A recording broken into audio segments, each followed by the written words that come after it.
Hello, fellow followers, and welcome to FanZcene. And we are back again with the Physical Media Show. And with me tonight, as always, is Tom from Midnight Says After Dark, Midnight Says Radio, and Metal Runner from Metal Runner. Welcome, guys. Hello. What's up? Hello. How you guys been? All right. Doing good. Yeah, it's been quite a year, and it's only been like 5 days. So before we get in, just hail to the chat, Brian Barth and Cosmic Squirrel and everybody watching right now. I'm sure hopefully they'll all start trickling in soon. You want to do some rundown of what's coming? We got some news, or do you just want to go right into it? If you want. The bigger news of the week was probably the rumors, I guess I should say, were the Monty Python movie's coming.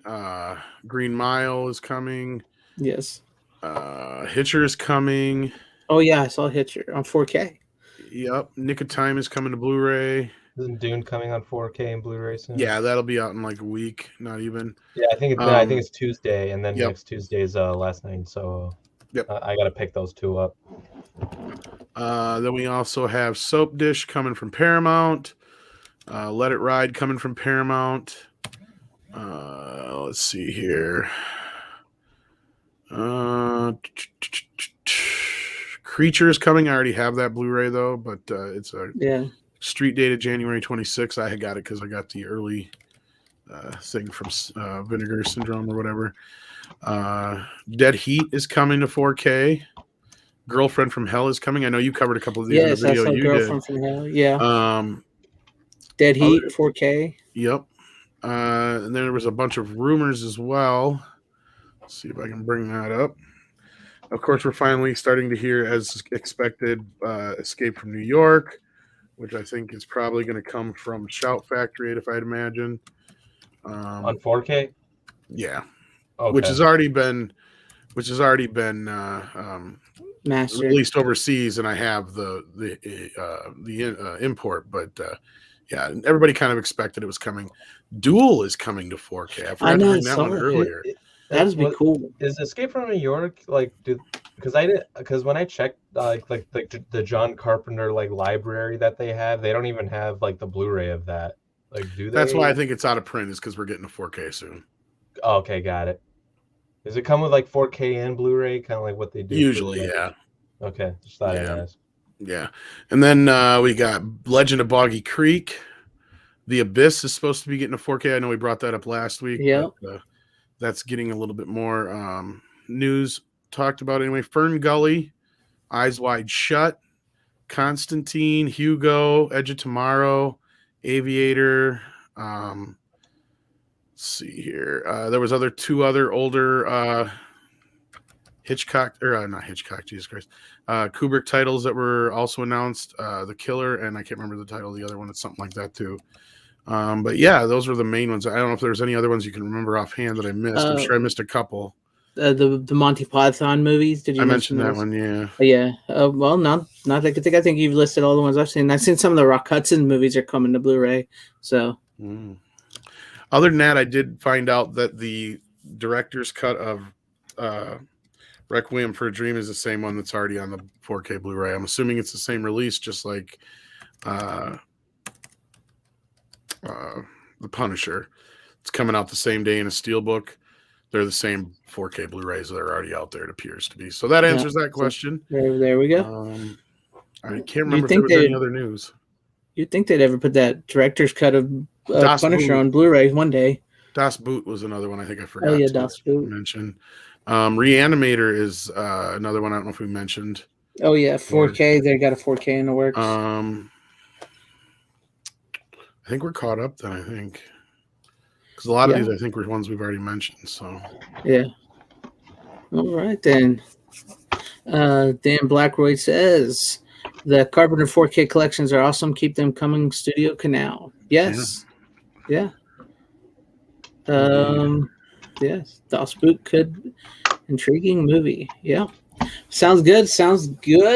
All right. Who wants to go first? I swear there's Runner? something we're missing, but Yeah. I don't know. You It pick. feels It's your like there's channel. something missing, doesn't it? I know. The Killing and The Killer's Kiss is the two Kubrick movies that are coming. And Eyes Wide Shut, I think we mentioned already. So I think we're caught up. Yeah. Guess that's it. It does feel like there's a movie like something that was There's announced. something, Yeah, yeah. it's like it's missing because I go through this stuff all the time, and I I'm like, know. what am I thinking? What is it? What is it? I can't think either. So anyway, unless somebody else can think of it, then Yeah. let's get rolling. All right, Tom or Runner, who wants to go first? Let's see what Runner's got. Yeah, we'll All go right. Runner. All right, see what you got, Runner. With all this Cobra Kai shit coming out, I guess I could show this. I got this for only like 30 something bucks because of Amazon, which was nice. Everywhere else it's like 50. Karate Kid. Yeah, they had a coupon on that. I noticed. That was Yeah. nice. They had a coupon. on $10. it. Yeah, it was a little. Yeah, it was like $10. Like I don't know, but yeah, you get all three films in this. Pretty fucking cool. I haven't checked out the 4K quality yet. I did get a 4K. Yep, there it is. I love the artwork on the back, man. Oh my god, the artwork's amazing. It's beautiful. Yeah, and I showed mine last week. So Yeah, you did. Fucking I amazing. knew Runner was bringing his, so that's why I had mine sitting there. Yeah, I mean, why wouldn't you? This is fucking great.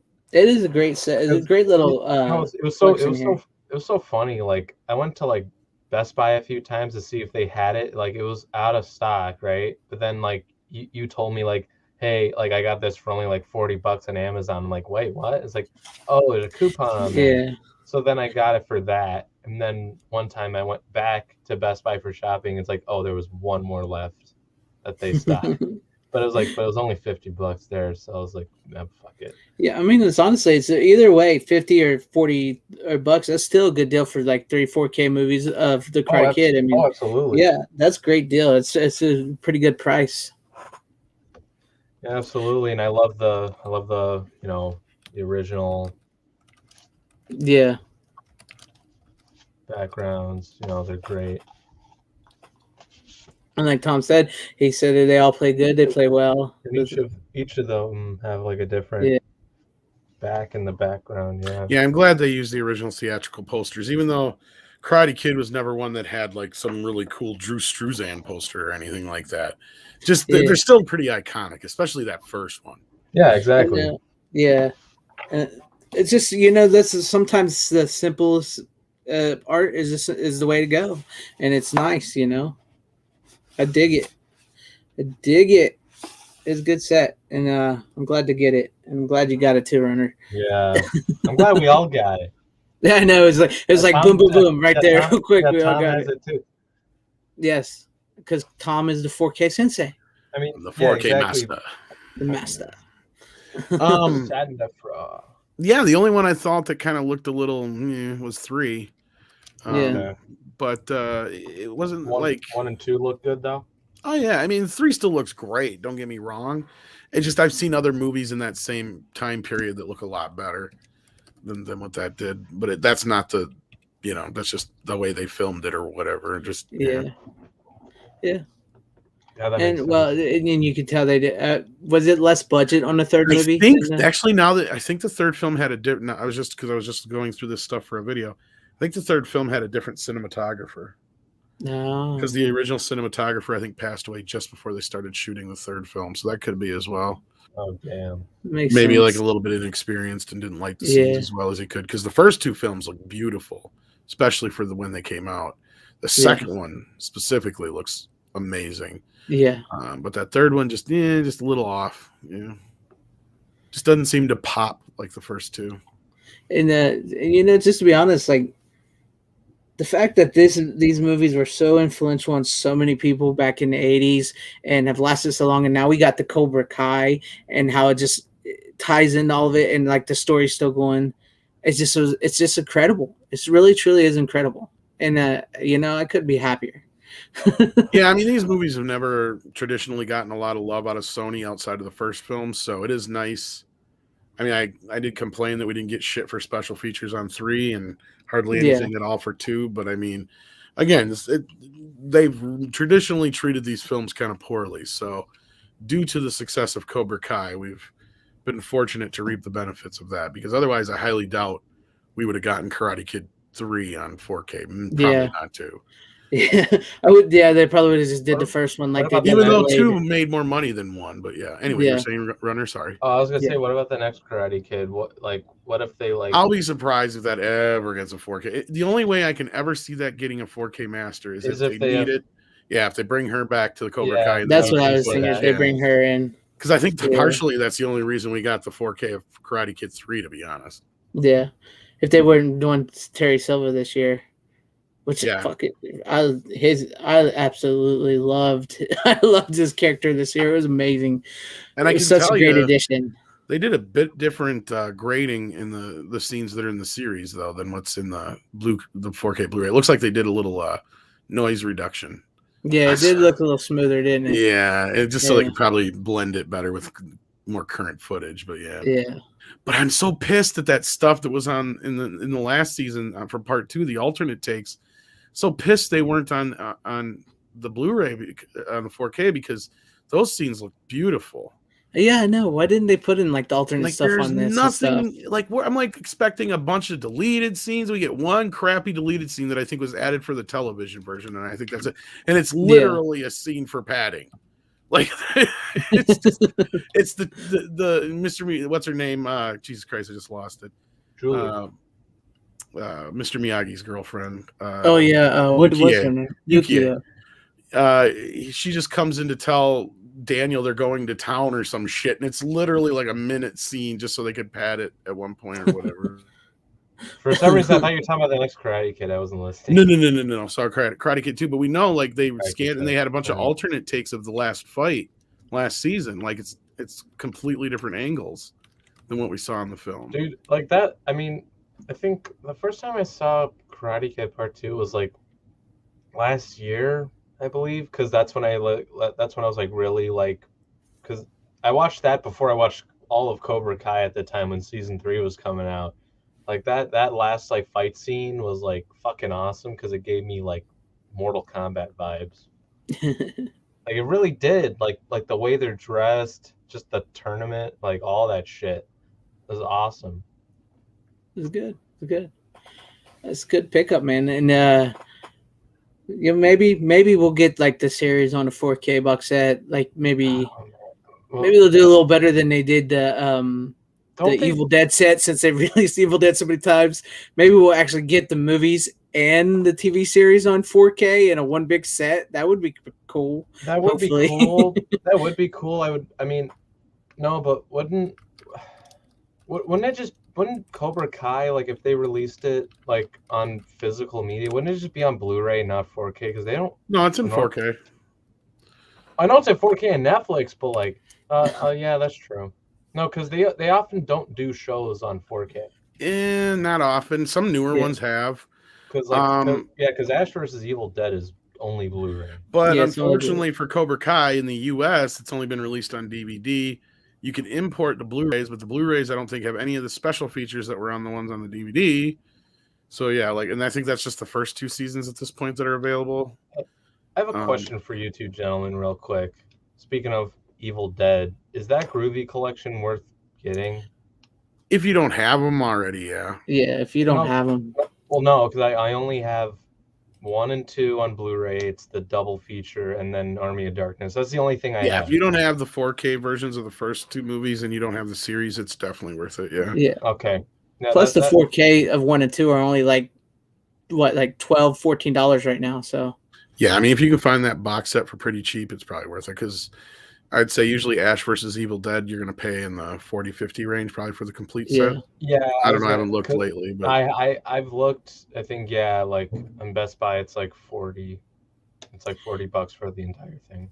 Here's a good question before we move on to Tom. From Bryant Barth.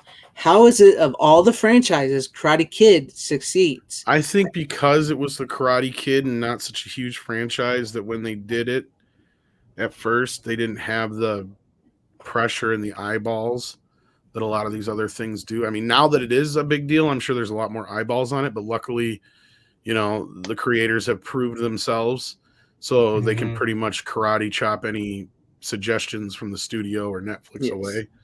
I mean, I feel like because of it's a lot of respect too, because they respect what came before. Like I feel like that's the main reason, yeah. Well, yeah. I mean, I think most of you guys can agree. Like the Karate Kid movies have a lot more recognition now because of Cobra Kai and the popularity of that. Yes and no. I mean, there was a time, like, that's the thing, is kind of the Karate Kid was never really forgotten, but it was one of those that was never I'm not saying people like didn't know about it. Like people people have at least seen the movies, but like but I think people forget how big those first two films were. No, because like I feel like I've told you this story, Tom. I don't know, but like when I was like really young, maybe like elementary school is when I saw the first Karate Kid movie, and I'm just like, all right, it's good, and I didn't really like care because I didn't know any better. But then it's one of those movies is like now that I've gotten older, I'm like, okay, I actually really fucking enjoy this now because I understand it more. It's just you gotta like, and it all kind of like makes sense. And then I start watching one, and it was part 2 and 3, and then I got to Cobra Kai, and it's just like, holy shit, this is fucking amazing. It is. No, the original film when it came out was like a critical darling. As you can see on Rotten Tomatoes, it still holds an 89%. And as far as box office wise, it was a huge hit. Only cost $8 million, and I think it grossed close to 100, and that's just in the U.S. Then the second film, which only cost I think 12 to make, grossed even more than that. Okay, the first one made 130, and then the second one, let's see here. I say the second one I think made like 160. Dang, that's good money. No, it did 130. That can't be right for the first one. Then the first one didn't make that much. That must be the box office for 2. Let's see here. So I know the second one made more than the first one. But have they ever re-released Karate Kid because they title that in sometimes? That must be what it is. Because there's no way. Because I know it didn't quite make 100 million the first time out, but like with inflation, that's like $400 or $500 million. So think about that for a minute. That's a huge hit. Bang. Did you ever hear where they was going to try to do like a Karate Kid meets Rocky, where they wanted to? There was a lot of different stuff that was. That was one of the ones that was floated around. They wanted to combine the two. Oh, fucking Sylvester Stallone hated the Karate Kid movie. I know. It was crazy to think that. That was one of the points of contention between him and Elvison for years, because he's like, "You just went and copied my movie." I know that's crazy too, but yeah, you got something to say, Runner? Yeah, recently on Twitter, there's this fucking parody account of Johnny Lawrence. It's fucking amazing. I don't know if you follow this guy, but he's fucking hysterical, dude. Speaking of like Cobra Kai and shit, no, it's just fucking hilarious. He's like one of his recent tweets, or it's a retweet with a comment. He says LaRusso is a menace, and just shit like that, just roasting him, kind of a thing. He's like Eagle Fang all the way and all that shit. It's fucking hilarious. I have to look into that, but yeah. Fucking hilarious, dude. All right. Any final thoughts on the Karate Kid before we move to you, Tom? No, I think we covered it. Yeah, I think we covered most of it. Good movies. I even like the third one. Yep. All right. Let's get to you, Tom. What's your first pick of the night? Well, I'm going to start with the goofy one. Boy, oh boy. This movie, I tell you. For those who know me, know I love rubber monster movies. And I'm sure that Greg's well aware of this film. Oh. But it's a 1988 full moon classic. Oh, speaking my language. I love this movie. I love this movie. Oh man, Tom. It's a pretty sick poster. That is a fucking awesome movie. The movie is something else. It actually seems like it's a. I'm trying to remember which one came first, Hobgoblins or this, but they're pretty much the same fucking plot. Yeah, pretty much. It is almost like I'm like watching this movie. I'm like, this is pretty much Hobgoblins, Yeah, just with one imp instead of Uncle Impy. Yeah, Uncle Impy. That was just yikes. How they got away with that, I don't know. But I love it. Got away with a lot of shit in this movie. I know. Where to begin? I mean, it's your typical full moon classic. A bunch of strange scenarios for women who are way too old to be playing college age women to show themselves off, basically. And I mean, that's the best part of it. Murders. Well, yeah, I mean, it's full of boobs, babes, full frontal nudity. Yep. It's in a bowling alley for some fucking reason. It's one of the only movies Leanna Quigley does not get naked in. Yes, ironically. Yes. And you know what? I don't have work for like three days. I might watch that. It is something else. It is. As far as the presentation wise, I guess this is the best it's ever looked. Because it's the first time they went back to the original negative. Mm-hmm. I wouldn't say it's a reference Blu-ray in the least. They don't do the best of transfers over there at Full Moon. But, I mean, considering it's a Full Moon classic, it's got a couple special features, commentary, all that business. It's really good. What's interesting is to see the original trailer for the movie, because the original name of the movie was Imp. To begin with, and then or the Imp, one of the two, and then the other weird thing is the voice in the original trailer is not the same voice. It's not the same as Uncle Impy. Yeah, and then I'm picturing in my head because the way the voice of the guy who doing the voice sounds compared to the person who actually does it, it's like two different worlds.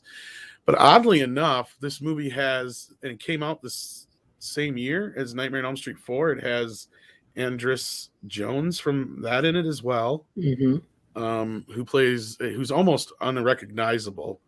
And I mean, there's a few other semi-stars in this movie, but the only ones really of note are probably George Buck, besides Leanna Quigley. Yeah. But no, it's kind of definitely a typical. I mean, the one dude wishes to have sex with that chick, and that's pretty much what he does for the whole movie until,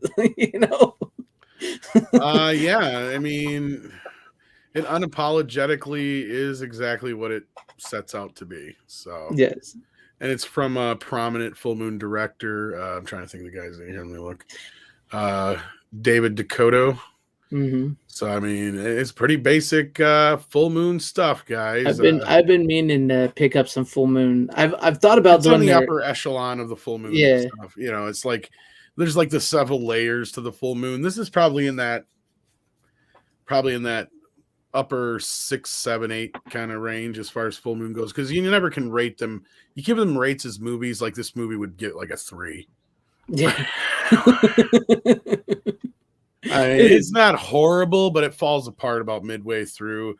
And the simple fact that it's basically the exact same plot, down to almost some similar scenes and shit as fucking Hobgoblins, but at least Hobgoblins is just batshit crazy. This actually does attempt, so there's like some really bad acting, and then there's some semi-decent acting, and then there's the effects go from horrible to not so bad to really bad. Yeah. But overall, it's your typical Full Moon movie. I mean, what can you say? I mean, it's from the heyday. 88 is when it came out. Yeah. So they had some good. They have good ones. I mean, like you said, they're not. It's Full Moon, so it teach their own. You kind of know what you're getting into, right? Yeah. Right. And I guess in the UK it was still released as the Imp. Oh, it was really? Cut down by like 12 minutes or something like that, according to this. I know I did a video on here on my channel about 2 years ago or a year ago? They were going to make a Sorority Babes 2. I think they did already. And that's what I've heard, but I don't know if it ever came out because Leanna Quigley was supposed to like produce it and be a part of it, and they're bringing the Imp back and everything, and then like nothing.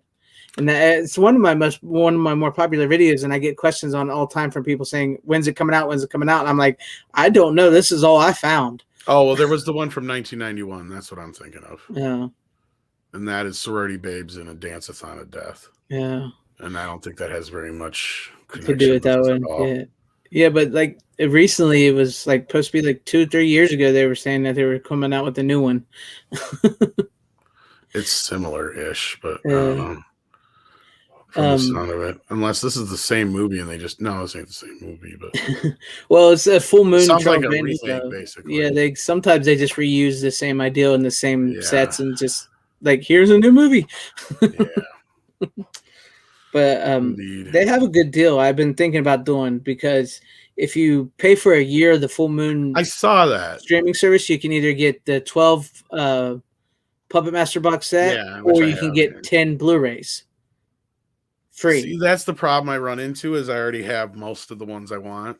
Now, see, me, I don't have a lot of full moon, so I've been trying to build my full moon collection out. I got all the Puppet Masters. I got Dr. Mordred. I got Sorority Babes. I got a couple that Chris Gore sent me. I had a few more before that bastard. Too. So, like, yeah, I've got quite a few. I mean, I even have like Ghoulies and stuff already too, which are out of print now. So yeah, the Ghoulies are hard to find.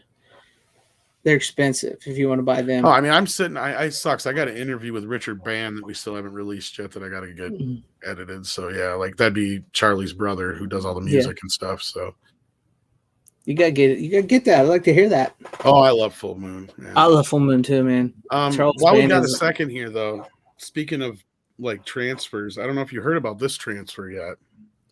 Oh no! What is? I haven't opened it yet, but this is rated one of the worst 4K transfers ever. Really? Leave it to Disney. Next to like Terminator. I'm not 2, surprised. Glorious Bastards. What's the big thing with it? Yeah, for one, it came out in an era right between. Look, I'm sure they just used the old 2K interpositive they had for the Blu-ray, and they just upconverted it, is what it sounds like. Because so much CGI in this movie, I don't even know why it's on 4K. To be honest with you, I don't even have it opened yet. I might take it back because I ordered it, forgot about it, because it dropped on Sunday. I didn't get it till Monday, of course, because of the mail. But yeah, it was an oddball release, and the weird thing is overseas they got a box set with all of the films in 4K. For some reason in the US they only released this on here, but it's getting some of the worst ratings out there. And I guess they did do an Dolby Atmos upgrade on the sound, but they're like they said it sounds like shit. It sounds just like. I wonder how the box set overseas is compared to that one. Well, I'm assuming the first film is the same one, and the second and third film can't look that much better. They're from the same era. So I just forgot to bring that up earlier, and was like, oh yeah, duh. That's crazy.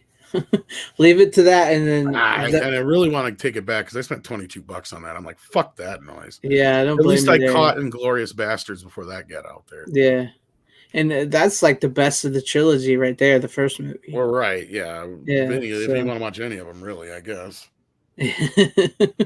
That's true. Go figure. So anybody out there looking to get Beware Pirates of the Caribbean? Beware! It's beware, mateys. Beware. The Pirates of the Caribbean is not much of a treasure. Parlay. You don't want to parlay with this one. You want to parlay with the original release, my friend. Yeah, pop it. That one, dude. I like that dude. The bald guy. Keep it away from the 4K player. Keep it away. It's probably best to keep your Blu-ray. Yeah. So anyway, what do you got for us, Greg? I'm going to keep it in line with a little bit of what you was going through. It's not Full Moon, but it is a bit of a campy horror movie with some prosthetics. Slither from James Gunn. Oh, interesting. I don't have that version. I have an import of it. I have the Scream Factory special edition. That one? This is actually from 2017. Okay, so it's not that old. I think it's out of print, though, isn't it? Yeah, I don't know. I'm not really sure. It is still, for some reason I remember I picked up the import for some reason. It might be out of print. I haven't checked in a while, but I got this, and if you've not seen this movie, did see it on the website runner. I haven't seen it actually. Wait, what's up? That's why I was thinking it's out of print. Mm. Okay. Anyway, you were saying, sorry. Yes, if you've not seen Slither, it's a really good, like, just crazy James Gunn, almost in the vein of 80s horror. If you've ever seen Night of the Creeps, something similar to that, with slugs who make zombie people basically and form one giant blob of what's his name, Michael Rooker. So if you're not seeing it, it's a good one. Runner, you're really choppy. What was that? Nobody dies in it, right? What was that, Runner? Yo, can you hear me? Now I can. Okay. No, does Michael Rooker die in it? Do you want me to spoil the movie for you? I don't. Well, didn't you say he's left in a yes steaming no. pile? I can tell you yes, and it will spoil the movie. Well, okay, thank you. Well, it's not a spoiler because he dies in almost every James Gunn movie except for the first Guardians movie. But if you've not seen it, it's really good. And I don't know how they got. Speaking of getting away with things, I really don't know how they got away with that bathtub scene in Slither. I think Tom knows what I'm talking about. Vaguely, yeah. It's been years since I watched it. I haven't watched it in years. I just imported it and haven't still seen it yet. But no, I know it's one of those more notorious films. Yeah. I don't know if this is a hot take or not.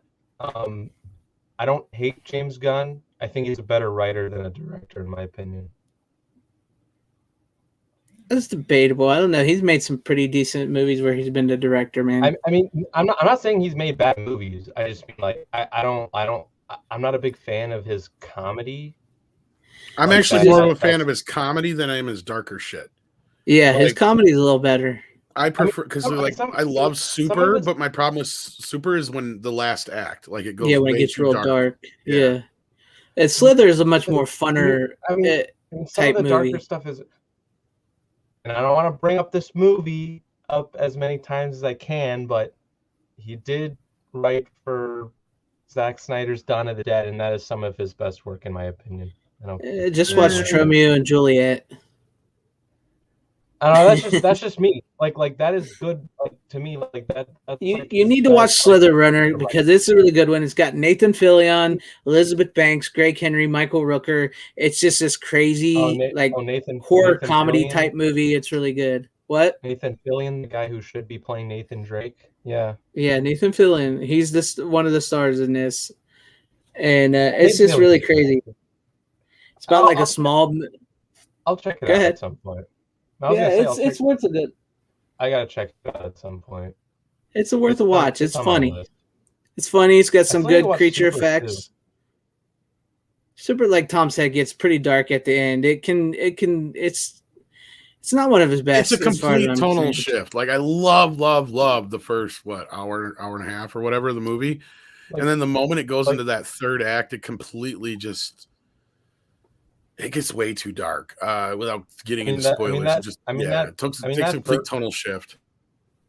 But in terms of James Gunn, like that first Guardians of the Galaxy movie is fucking fantastic.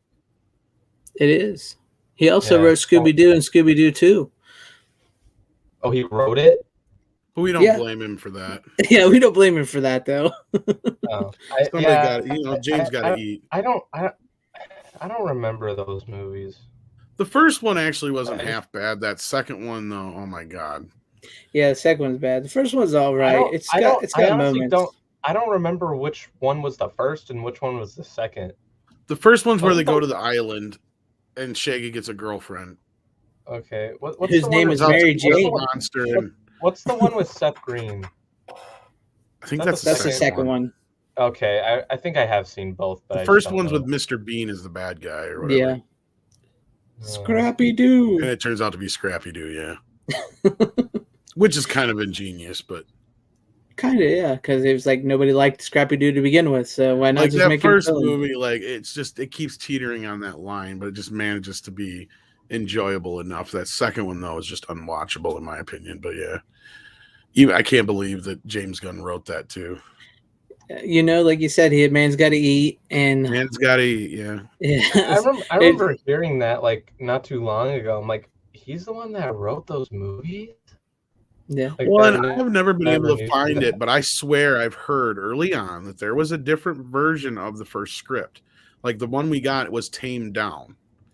Like they I've heard it too. originally, like, because this was all on the cusp of like all the like a little bit more tongue in cheek, like PG-13 remakes of like Brady Bunch and Hillbillies Yeah. and all that shit. So that's what I had heard originally, was that they were going to go a little bit more tongue in cheek, and like the only joke that really kind of stayed in as far as the pot jokes was the joke where you see the outside of the van and it's smoking, and then you go in and it's It's he's frying up zucchini or whatever.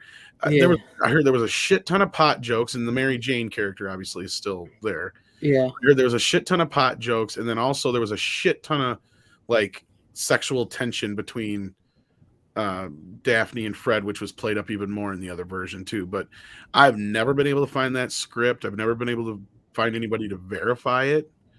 But it's one of those urban myths, I guess, at this point. But like, yeah, supposedly when they first wrote it, it was meant to be a little bit more adult. I And then thought I can't remember what happened in between there, but something happened that they ended up getting cold feet and they cut it down to PG. didn't James Gunn come out and say something like that? Like that he wrote a different, harder, like almost an R-rated Maybe type that's script? why I remember that from whenever he said it or something like that. But if anybody has that interview or finds that, let me know, because that verifies the story that I heard from way back when.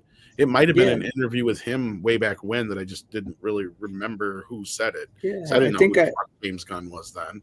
Yeah, that's true. That's true. But yeah, I do think I remember saying something about James Gunn saying he wrote like a more of like a almost R-rated script Yeah, for the first exactly. one. Yeah. Because at first they were gonna do like this more adult-oriented parodies type style, like Brady Bunch and stuff like that was. Especially the second one, where they really played into the whole, Greg and Marcia sleeping together and all that shit. Yeah. Like that was what this was supposed to be, is like a bunch of sexual I innuendo jokes between Daphne and Fred, and a bunch of pot jokes between Shaggy and Scooby. It was basically a movie for people who grew up watching Scooby-Doo more so than actual kids, right? Like, but I don't know if something came out in between there, like if they started showing reruns or something on Cartoon Network and they noticed they were getting really big ratings, or something happened that they decided to do it that way. I have no idea. I'd love to hear the story though. Yeah, that would be interesting to see. Now, there's just some special features for a Blu-ray or 4K release of the Trust first me, movie if down I the ever line. found out the truth about that, we'd do a video on it, because that's one of the reasons why I've been trying to find proof. Hell yeah. That'd be interesting. And you guys been killing it over there, Midnight's Edge, too. So thank you. Yeah, the only script that Script Doctor's ever been able to come with was just one that was pretty much the shooting script. So yeah, so if anybody's watching or anybody comes back and watch this, hit up Tom. Let him know if you find that interview or that script, because that'd be a pretty cool video to watch. Now that Runner's about internet is probably running better. Yeah. What do you got for us, Runner? Yeah, Runner. What do you got? What do I have? This movie, so it's a war movie.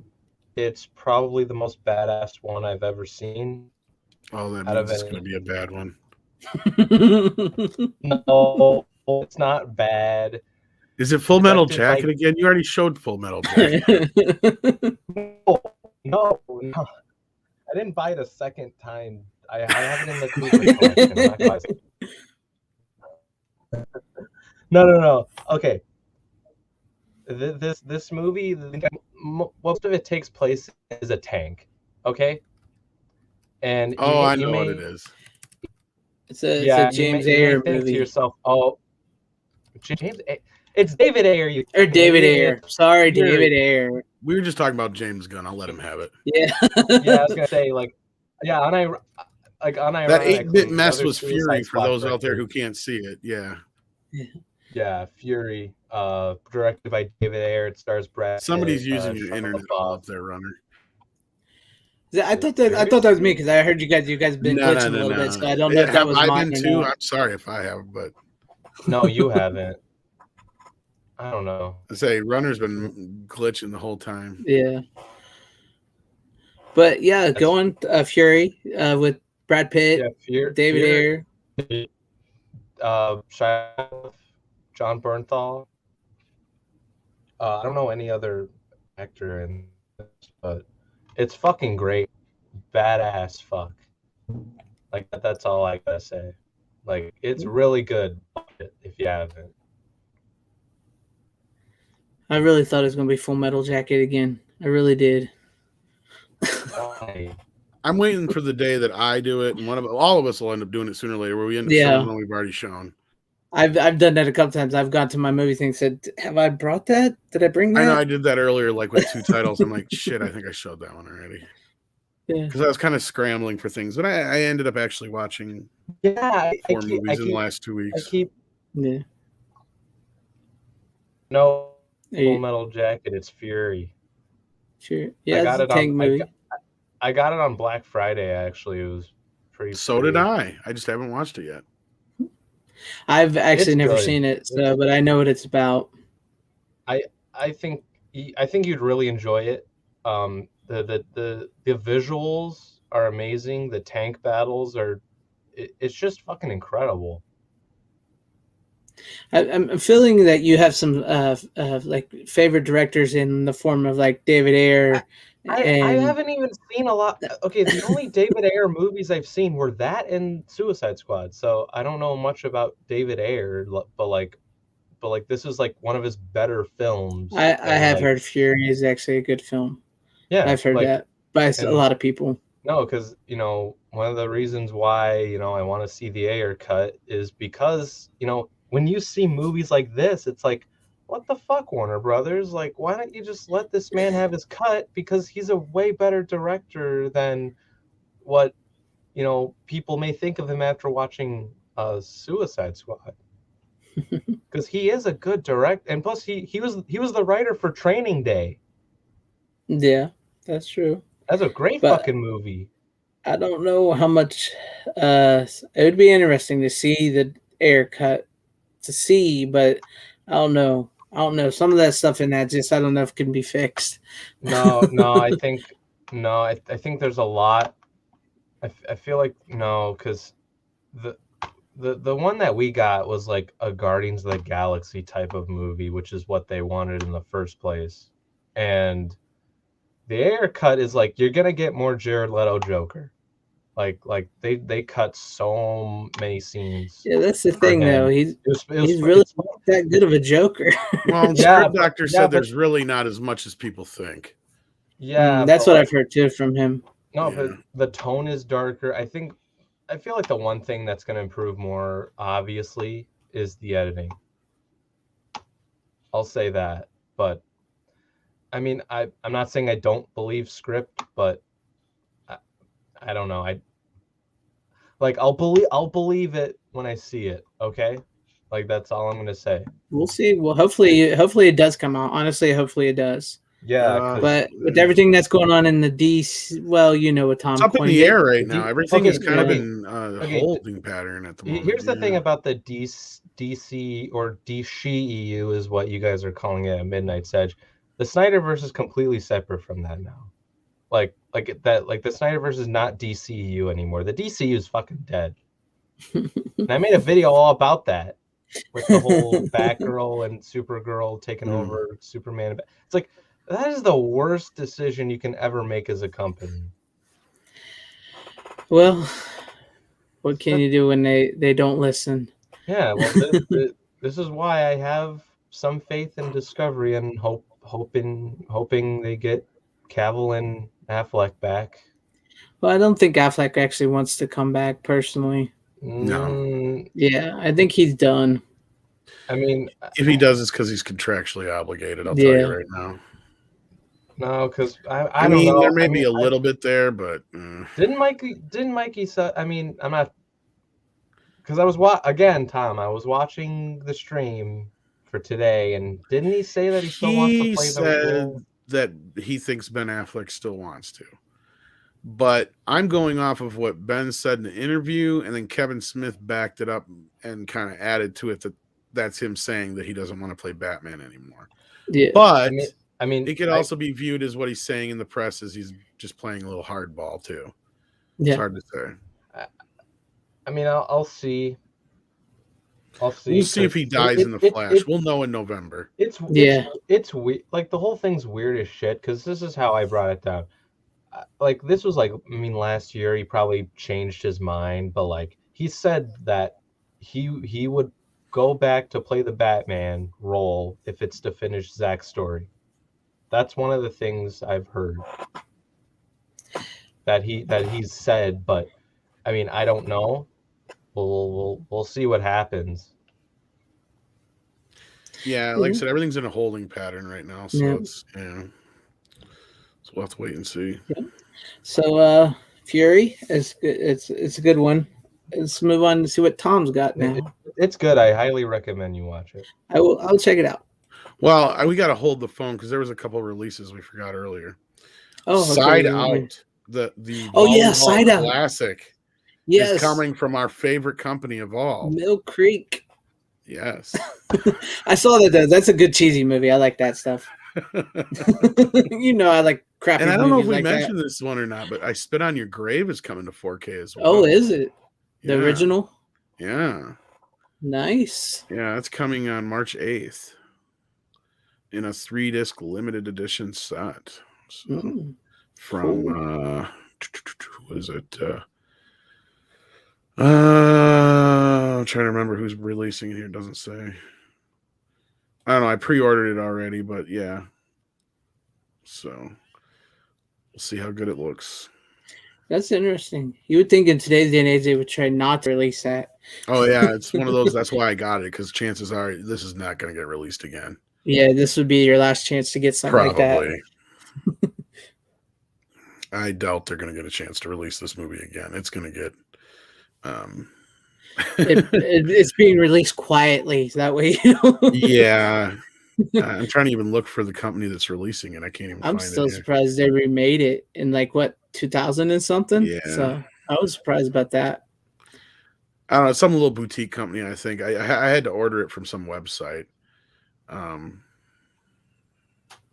don't think it's like Vinegar or Synapse or anything like that, but I can't remember. Severin. It might be Severin or Blue Underground, but I don't know. I had to go to some website to get it. That's all I know. It's supposed to be up on Amazon before long, but it might actually be already. Let's see here. Oh yeah, Amazon's got it now. But it's still don't Tim say Hayes says Ronin Flicks, maybe. Ronin, yeah, that's who it is. There you go. Yep. I knew it was Thanks, some Tim. like, company I've never really heard of before. So that's interesting. Yeah, so those ones I forgot. Sorry about that. That's okay, man. Hey, you got it. You're bringing them up. But yeah, if anybody wants to spit on your grave, you might want to get that, like Tom said, like now, because you probably won't have another chance. That movie's going to get banned before long. Yeah. That's going to be one of the first ones. Mm-hmm. It's going to be one of the. It's going to be one. But you ready for your? Yeah, sure. I have a leftover from Christmas, but it's a classic, of course. One of my favorites of all time. A little movie called Gremlins. Gremlins. Oh, the 4K one too. And 4K, yes. Yes. And I also have a very limited edition, diamond edition. Oh, nice. I like that cover. I sort of do, but don't. It's like this magnetic thing. Oh, it's one of those. And the thing is with this release, and this is why I can't get rid of it, is it's got this bonus disc in it that has stuff that's only on this release. Oh, is that come from Zabby? No, actually, this came out from Warner Brothers years ago. They did Batman like this and a couple other movies. I can't remember which other ones, but this is the same kind of release where I bitched about they had a bonus disc with Batman and it was only a half-hour thing about them just talking about how successful the movie was. It was ridiculous. No, but this actually has like a bunch of behind-the-scenes footage and added stuff to that second disc. It's like chock full of features that have never been carried over since. So unfortunately, on this 4K release, you don't get any of that stuff on the Blu-ray. It's just the standard Blu-ray that comes with it.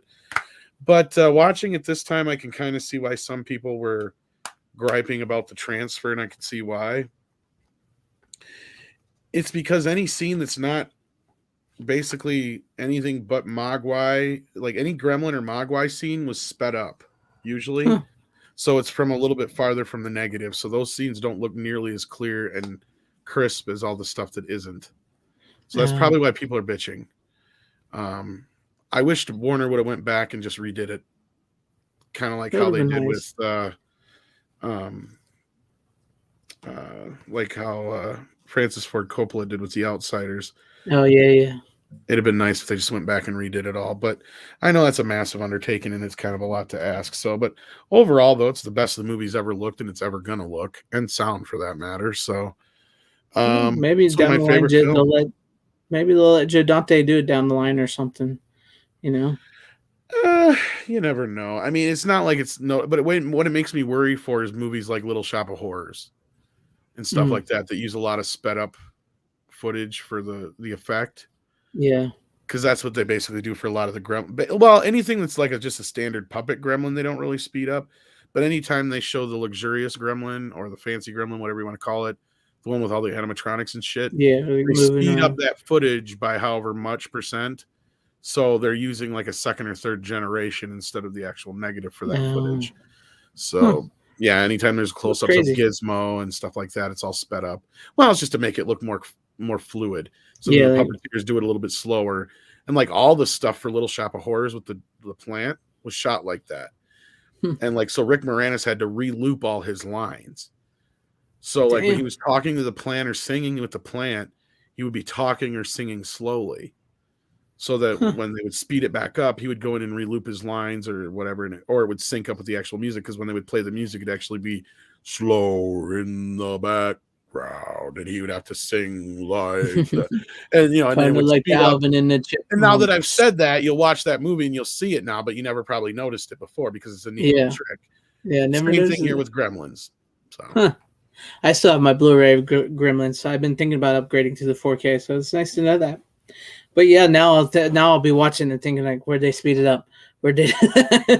yeah, just about any time you see like Ninja Turtles is another one I'm worried about too. Because I know a lot of those scenes they did the same thing too. And although that supposedly has a new 4K print, I have no idea. So Well, we shall see. We shall see. Um, I guess we'll go to me because Runner's still gone, and it's my turn anyways. But that's a good one. I liked your other one. I did see that Xavi had a special Gremlins well, 4K set at one point. yeah, it's just in like a special steel book or whatever and Yeah. some other goodies. But no, I just went to this one. There was nothing in there that really enticed me all that much. So I think I remember seeing it too. But there's a little bit of a through thing. We had rubber monsters in that one. We got rubber monsters in this one. And there's a loose connection between this one to the next one, I guess. Well, not really. No, not really at all. Well, I will. I was going to bring out like a horror monster movie, but I'll bring out my 4K steelbook I got. I'll do this one first. Um, it's a Marvel movie. It's probably my favorite Marvel movie. Well, at least one of them. Captain America: Winter Soldier. This is the 4K steelbook. Oh, nice. Yeah. So this is the Captain America trilogy I have is the only one I bought besides the Avengers, which I got the from Anthony Russo signed. Was the only ones I bought the steelbooks. Good So fucking movie. yeah, I have all three Captain Americas on 4K steelbook. Because they like all sort of connect, But yeah, I was going to bring all three, but this one was my favorite of the three. But it was fuck one of yeah. the That's yeah, it the was best one of MCU the movie ever. it was one of the few that they put out where I think all three consistently got better. They were consistent disagree. in them. I disagree. Civil War was a letdown for me. I didn't like it. You didn't like Civil War? I like Civil War. No, I love Civil War.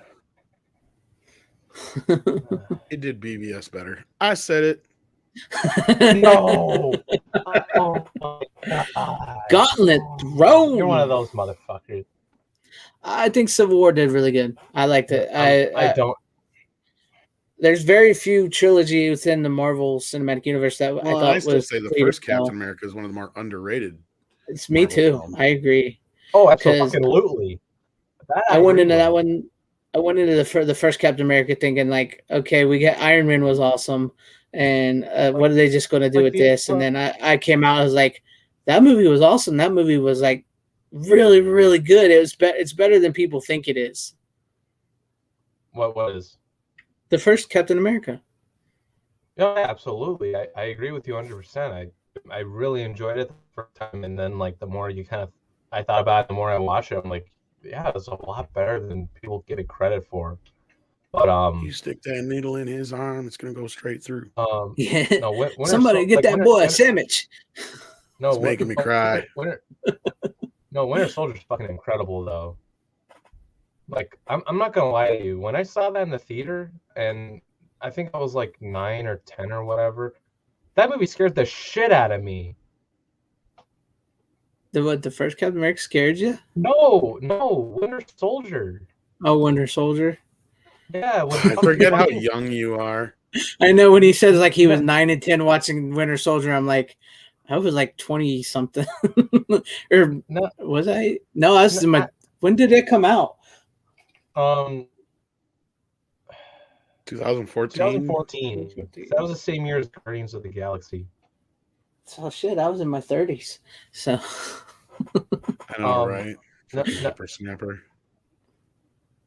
It's crazy. Because it's like because they had the most like intense violence in any MCU movie, and then you had like Winter Soldier on the other hand, like the Winter Soldier scared the shit out of me. Like that's a good villain right there. It is a good movie. It's a good movie. And Brian Barth says, "Go ahead." Yeah, it is. It's got a great score. Brian Barth says, "Tom, wasn't Captain America 3 supposed to be different? Also, why didn't they bring back Red Skull?" First part, yeah, I don't know exactly what it was going to be, but the moment they announced BVS, it became like, yeah, it became Civil War because of BVS. And then as far as Red Skull, Hugo Weaving wanted more money and didn't like the makeup, I guess. Yeah, so, he kind of, he backed out. I didn't hate the Red Skull in Infinity War, but like, let me put it to you this way: I did not notice they recasted him in Infinity War. No, they did a good job. Nothing against Hugo. I love him. He's a great actor. I didn't notice it until somebody pointed it out. I knew it was CGI, and I figured that's all they did. They just had him voice it because I knew he didn't like it, but I didn't realize he didn't come back at all. I have a feeling they recasted him in the first place. Serpent Society is going to be the Mad Bomb storyline with the Serpent Society. Was part 3. I think that's what it was going to be called, like something Society or whatever. Like that was going to be the third Captain America movie. Interesting. Yeah, like it was gonna. Like I felt like it was gonna be on the same like tone as like Winter Soldier, which is what it should have been. But I don't know. Civil War it disappointed the shit. I thought Civil War was really good. But... So did I. I liked it. The Sokovia Accords are dumb as shit. The only thing I liked was Black Panther and maybe a little bit of Spider-Man. That's only because I thought it was good, and I liked the fact that Baron Zemo actually wins. Actually, the Sokovia Accords make sense to me because that would happen if there really was. Zemo is one of the worst MCU villains ever. I'm sorry. He's maybe after they did it in the TV show, they've ruined him. But in that movie, he legitimately wins. He's one of a villain that is just manipulates him into winning. It was dumb as shit. I thought that was actually pretty clever and something different, personally. And he was a shit villain. I'm sorry. I thought it was pretty good. He sucked as a villain. Motherfuckers got moves. Yeah, I wish I had that on the thing. I'd play the little dance move that he does. Yeah, I mean, yes, he does have moves, but like, he's not. I didn't like him as a villain at all. He's got the same MCU villain formula where most of them fucking just suck. Okay, like Malekith and these other villains that you can name that are kind of forgettable. Like, oh no, I don't think he's as bad as Malekith. No, he's not as bad as I'm not saying he's as bad as Malekith. I'm just saying he's like one of the worst. Booty shaking, let's get this fucker started. High class, big brass, pretty little lions in a row. No cash, so he's getting down. It up in a row. I'm so heavy, my head hangs low. I love this. And you're gonna tell me what you don't know. The whole world's gone crazy, but that's okay. Okay, that's enough. That's awesome. I love that. It just loops from there. Anyway. I'm not. Do that song is catchy as fuck, Tom. Now, see, Brian Barth here. A lot of people thought what's his name was going to end up being the Red Skull at the end, but they decided not to, or whatever. Robert Redford. I heard a lot of people coming. Robert Redford's character? No. Yeah, at one point I heard they were trying to say that he was going to be revealed to be the Red Skull, but it was like at the end it was just no, it wasn't. No, that would have been kind of a throw off, in my opinion. Like the movie's great for what it is. Like, come on. I don't know, but I'm with Tom. I liked Civil War. I thought it was really good. I thought it was a great show. I think the Captain America is the most consistent trilogy within the MCU. Yes, it's and I like Baron Zemo as a villain in Civil War. And he's got moves. No, he fucking sucks. You know, what would be cooler than that would be if you got a picture of Baron Zemo drinking Zemo. Listen, that would be awesome. He is a shit villain. Okay, oh my god. No, I don't give a shit what anyone says. BBS is a way better fucking movie in every single level. Okay. Runner, it's your turn. What do you got? But does it have a Spider-Man? Yeah. Dude, you got a metal arm. It's got a back like a Henry Cavill Superman and a guy without Wonder Woman. Okay, there you go. Yeah, but it's also got what's his name as some kind of weird version of Joker meets Lex Luthor. What? Okay, that's like Riddler means Lex Luthor. Yeah, the Riddler meets Lex Luthor. I mean, okay, like the Lex Jr. thing, like that was weird as shit. I hated the casting at first, but then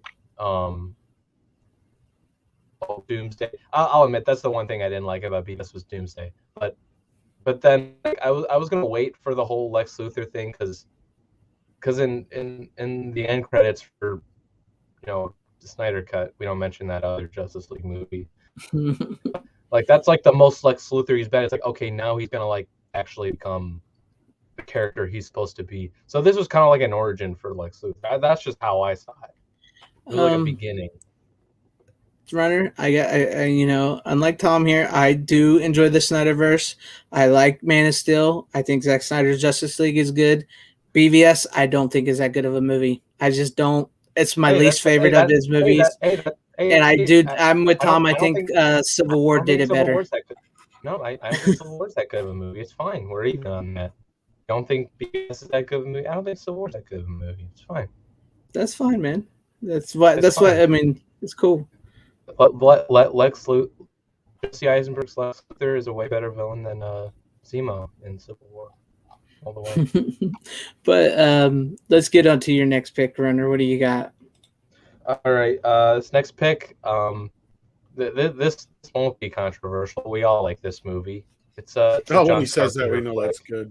Oh, okay. At least it's John Carpenter. Never mind. Okay, yeah, it's John Carpenter. So no. I was like, red flag. I really wish this was out on 4K, but because Disney owns it, those motherfuckers. This would have been great on 4K, even with the shitty effects. But I mean, they're kind of meant to be shitty. You know what movie it is? Big Trouble in Little China. Big Trouble in Little China. That's a great movie. I love that movie. Metal runner into the distant night. Metal running till it take us away. Dude, that's such a good song to listen to your work. It's so good. I love that movie. It's a good movie because old Jack Burton, you know what he says. The check is in the mail. And listen, that movie has the best adaptation of Raiden, Thunder. That's it. I'm pretty sure that's where they got the inspiration for Raiden from. They absolutely did. Yeah. I could see Boone getting inspiration from this movie as one of them, and then some other shit. But that was definitely it. Literally, when Thunder was on screen, I'm like, holy shit, it's Raiden.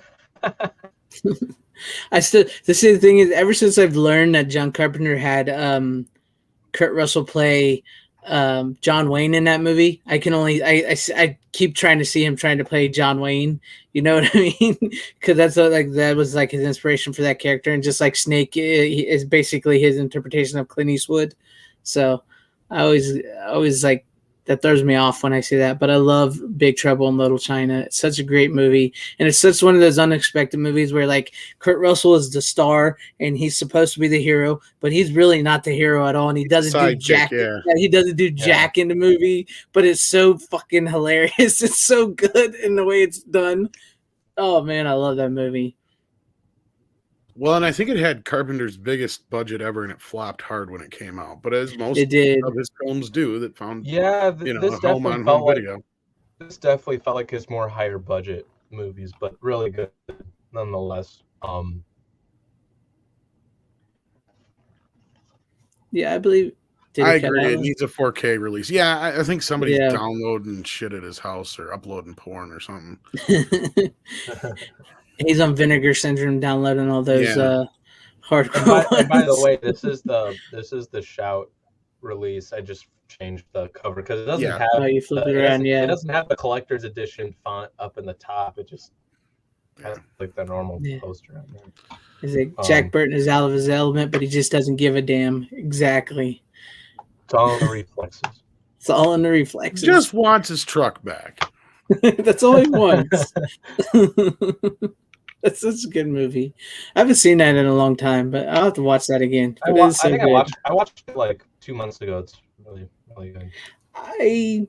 Do I have that? Yeah, I think I have, but I don't think I have the Shout I think Factory. that was one that came out just before the Disney acquisition. So yeah, I think Runner's right. The chances of us getting it on 4K release are pretty slim. What will end up happen? It'll probably get a release overseas, maybe, but I don't know who owns it overseas. If Studio Canal does or not, unlikely. Hopefully, maybe we'll get fingers crossed on Studio Canal get in, then you can just ship it over. Yeah, because to this point, 4Ks have been region free. So yeah, which I like. Yeah, but it's a good pick, Runner. It's a good one. I think I have the Blu-ray right before the Shout Factory Blu-ray. So what was the one actually Blu-ray before that? The one that you picked is actually kind of more in line with my next two. I don't even know if you've seen these before, but I don't know which one to start with. Let's start with this one. Is it you want to go or me? Oh, is it your turn? Duh. Go ahead. Yeah. I got out of fly. I always forget it because I usually go after Runner. Go ahead. No, Greg. Here, I'll just show mine. No, wait. No, it's just right. It is your turn, Tom, because I did Captain America. I fucking knew right. it. Yeah. So, see, you was right. You were right. Am I the Seven only one Samurai. Come on, Seven I can't be Samurai. the only one. Actually, you might be because I don't think I've seen Seven Samurai. I haven't seen it either. I know it's the basis for a Magnificent Seven, and I've seen parts of it, but I've never seen the whole movie. I don't know. Somebody needs to screenshot it, meme it. Do it. I for a second, I thought it was fucking frozen through my end. I'm sorry, Tom. It is one I've seen most of it. I've seen most parts of it, and I know it's the Magnificent Seven. I know it's the classic. Was it Kurosawa? Yes. Yes, Kurosawa classic. I got Ron on 4K, the Steelbook thing. How can you have that and not Seven fucking Samurai? Like, this is like a man's fucking movie.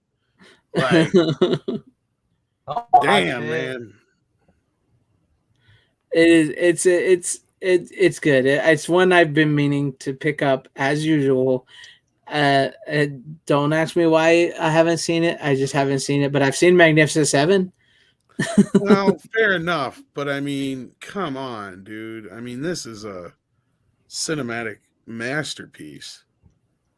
I mean, you oh, Jesus. I can't believe neither one of you see. I can believe Runner has. Tough space, dude. I'm sorry, Tom. It's just one of those that have escaped me. That's the real masterpiece right there. I mean, but you got the Criterion. So what's it like? Oh well, I mean, probably the best it's ever going to look. Again, it's Toho, so I don't know what they were given access to as far as. Let me see here. I think it might have come from the negative. About the transfer.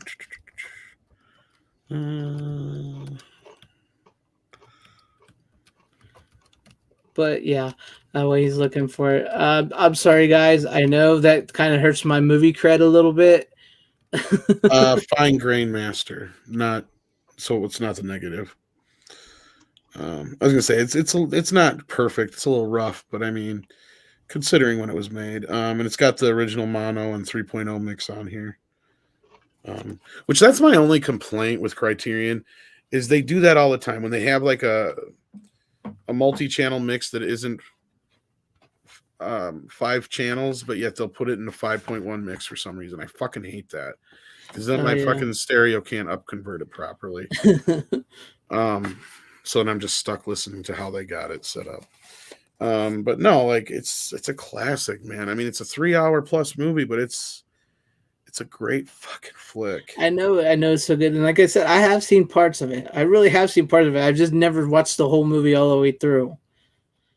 I think you've seen Bug's Life, haven't you? Yet you haven't seen Seven Samurai. I vaguely remember seeing Bug's Life. Runner's seen Bug's Life. You haven't even seen a lot of the Bond movies. I've never been a huge fan of James Bond. Neither have I Sorry. really. Either. Just never really been. That's why I've never really. I mean, I've seen Dr. No. Brian, like, Kurosawa, what is wrong with you? I know. I'm sorry. I know. I apologize for not seeing it. Listen, Greg. Your movie credit's going to be destroyed even more when I say this. The first stream we did, I showed the James Bond collection. And he's like, "Oh, I've only seen all the Craig movies. I don't know. I've seen two or three of the Craig movies, and I've seen Dr. No. See, I was on the other end. I've only seen the Connery Bond movies. Yeah, that's not true. I did see the one Lazenby one too, but yeah, I couldn't finish the Lazenby movie. It was so bad. That was my least favorite too. Even though that's like everybody's favorite. I'm like, why? Okay. Tom, what are your thoughts on the action scenes? I thought they were horribly edited. Those first few Bond movies were hard to watch now. I mean, I can understand people growing up with them, but no, I mean, I like all the Connery movies, honestly. They're good, but that Lazenby one really kind of took a step back, yes. Okay. Goldfinger was the first one I watched. It was at my history of film class. That was one of the ones they made us watch, and I thought it was I have seen awesome. GoldenEye. I'm talking about Goldfinger, not Goldeneye. I know. You said that. I just remembered. I seen GoldenEye. GoldenEye is good too. You haven't. You have seen some. I've seen GoldenEye, Dr. No, and like two or three of the Craigs. I was gonna say, like, for someone like you, how have you not at least seen GoldenEye? Because that kind of fits in your generation right there. It's just I've never been a huge James Bond fan. It's never caught on to me. What the hell? Like, of all people, I thought you would. You gotta understand, in Greg and I's generation, Bond was kind of a joke already. Yeah, it was kind of like not so much a joke, but we already got it. It was kind of like Bond is. Plus, they had like the Timothy Dalton ones. I remember them people talking about how bad they were, so I never really. I haven't seen the Timothy Dalton movies. But I've heard during the 80s, like Bond kind of got like in the US, it was kind of like, it's just, it was that thing. And then it wasn't until Pierce Brosnan kind of took over that he became cool again. Yeah. That's a screenshot. That's perfect. That's good. I like that. It just looks like I'm excited about the Seven Samurai. He's like, oh, it reminds me from Office Space. You want to see my O face? Oh. Well, Lumberg fucked her. Lumberg fucked her. Lumberg fucked her. No, like the only reason I would have thought that you would be a James Bond fan is because, like, the thing is, like, he's a man's man. He gets all the ladies. Don't get me wrong. I like the character and I love James Bond, and I've been meaning to go back and through and see him, but I've never been that like interested into watching them. You know what I mean? I would give I think the Connery ones I would think are on your alley. I've heard like you said, Brian Barth. I heard Roger Moore was pretty damn good, and I know Sean Connery. Everybody loves Sean Connery. I watched a little bit of Live or Let Die. I still need to finish it. You Not that bad. And your heart was an open book. But Like, yeah, I I agree. mean, Like Let it die. Yeah. the thing with Kurosawa is he made better westerns. That's why he was like rejected at first over there. Like he made better westerns than we did here. And you know, like yeah, you said it yourself, Magnificent Seven. Have you seen Battle Beyond the Stars? That's based on this too. Yes, I've heard that too. Yeah. So that's the thing is I've seen the movies those are based like, it's based off of, but like I've never It's actually actually seen got them in this movie has full. been remade so many times. There's Yeah. even another updated version of it. I believe it's a Japanese version, and then there's a couple other ones. Like it's it's a very influential film. Obviously, like I said, everything from Bug's Life to you know pretty much episodes of The Mandalorian are based on it. Yeah, yeah. That's by the true. way, I agree with Brian. Daniel Craig is dark edge, like the dark edgy kind of, Yeah, and he's basically Jason Bourne, but like, yeah, like Daniel Craig, he's like the least James Bond out of all of them. now I know my last movie's But gonna like, go over like a lead balloon. wait, I, so you've seen, the Craig movies, Tom, right? Nah, but I've seen enough shit of them to know what they No, are. like Casino Royale is fucking great. Like, that's his best one, arguably. Quantum of Solace is not that great. Skyfall I actually like, but not. I just like it as Why are we talking about Bond? not so much yeah, as a, we was talking about Kurosawa, man.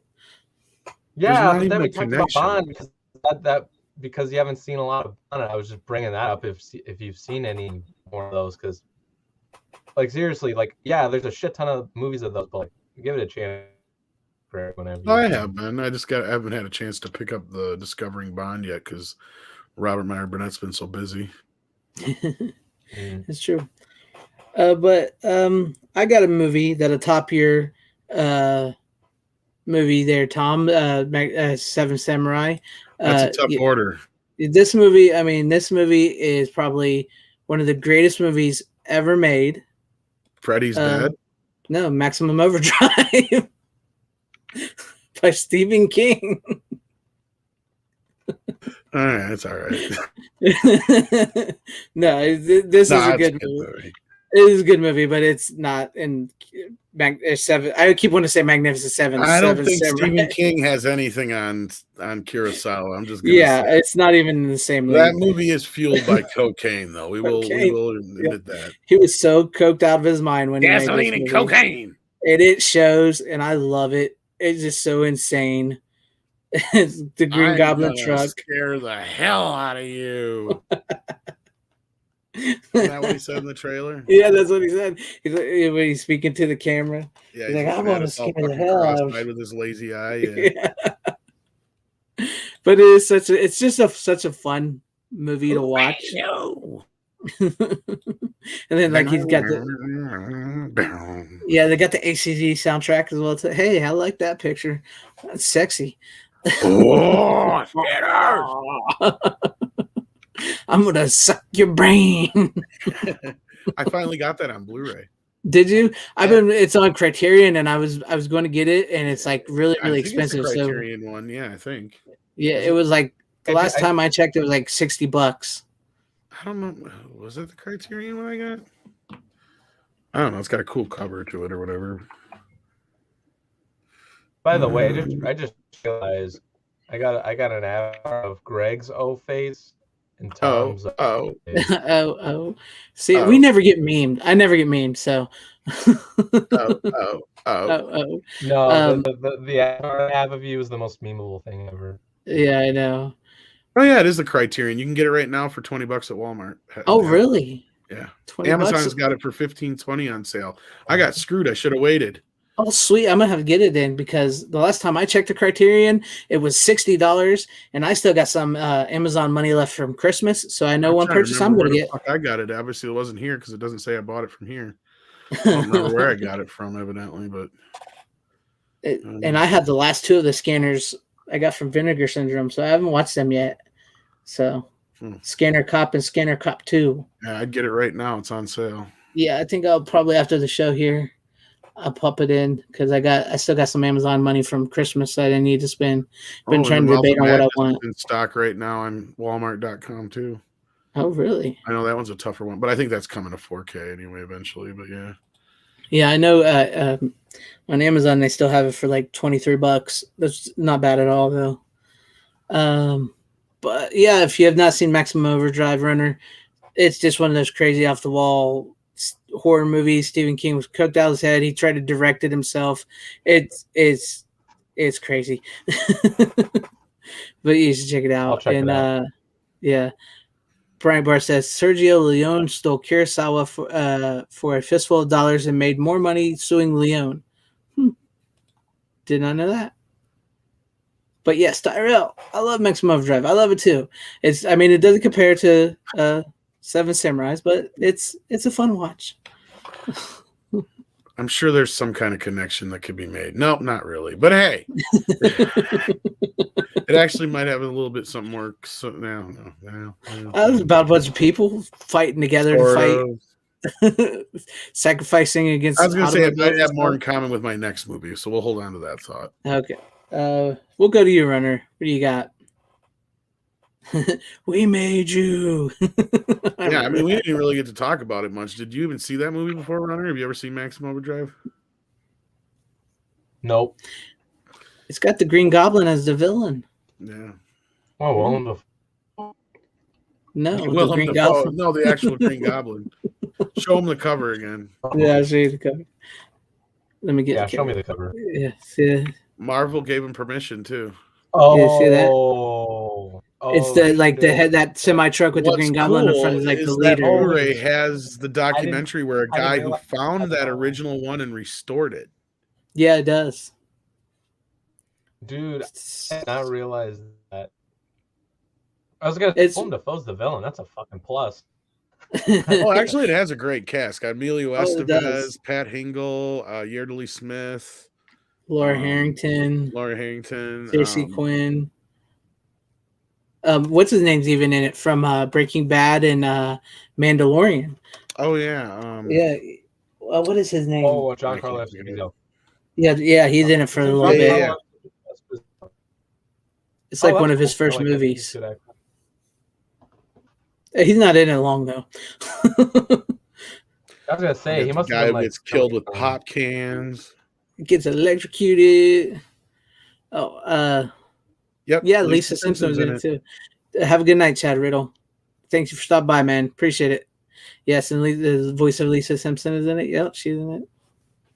Yeah, but yeah, check it out. It's just basically a comet passes overhead and brings all the cars and trucks and lawnmowers alive. Electrical, think of it as a reverse EMP.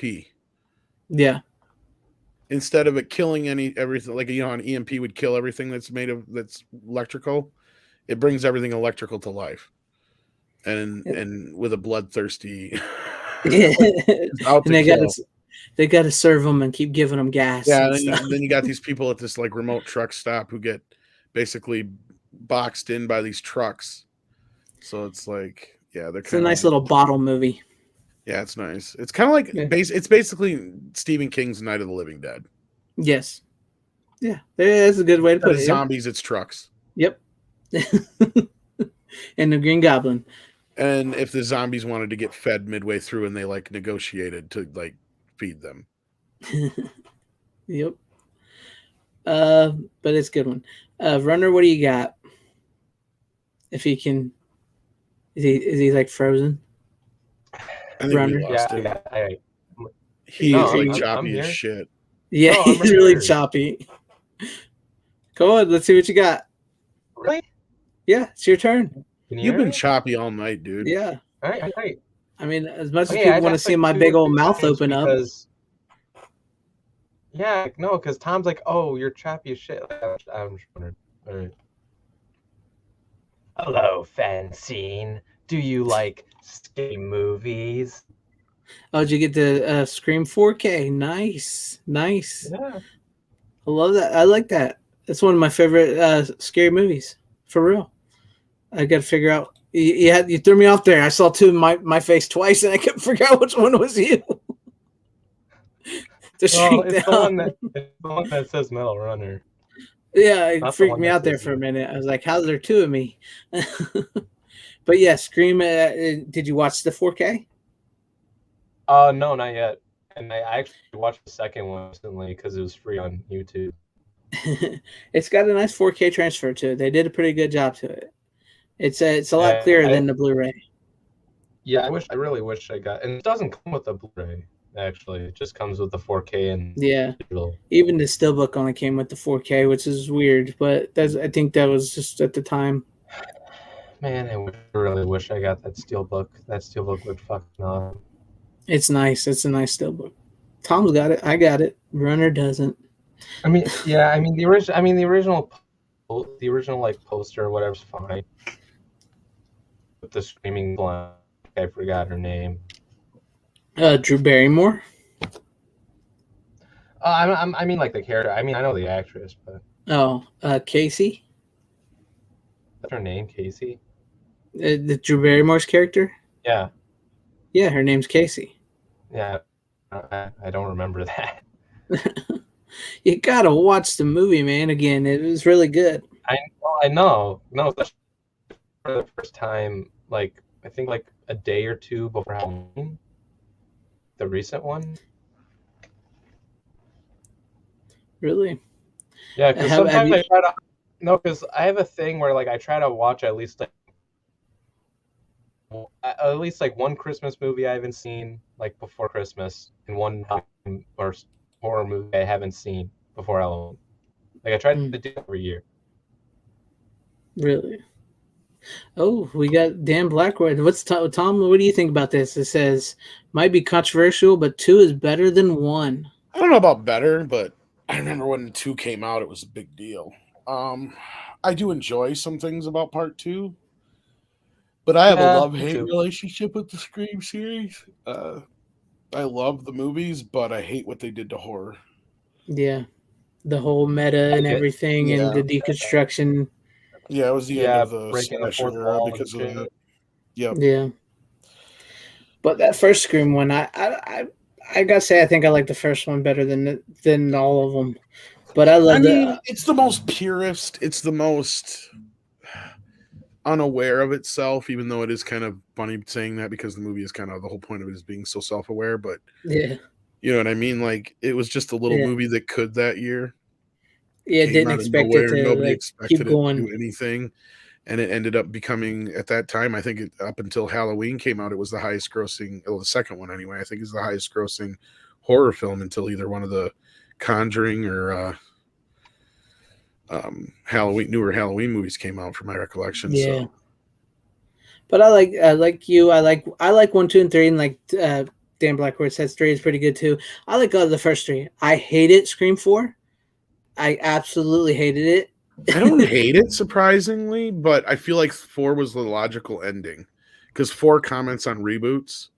Like you said, yeah, that's like when we've talked about that before. Like when it gets closer to the new Scream, I might put together a thing where we talk about the Scream franchise. Yeah, but yeah, that was my favorite part.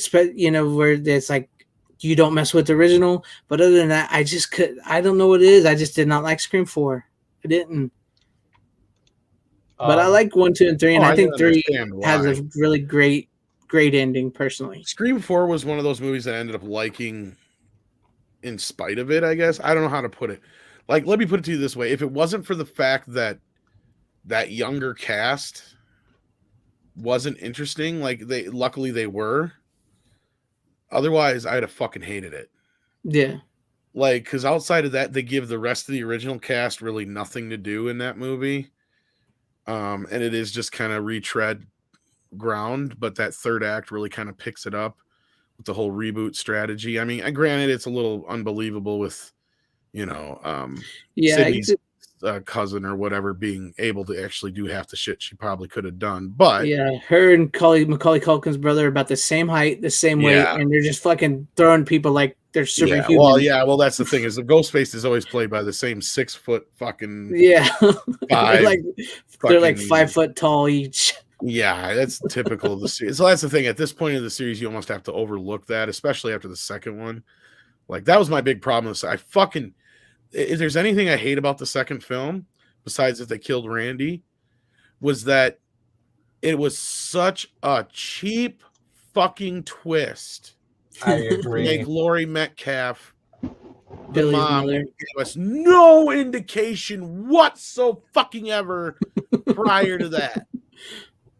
I agree with that. It was the most out of nowhere horse shit I ever saw. Now But I Timothy like Timothy Olyphant I was fine Olyphant. with. Yeah, I he was fine. cool. I liked that's what saved the movie for me because his whole take was like, okay, he's taking it to the next level. But what the fuck is she doing here?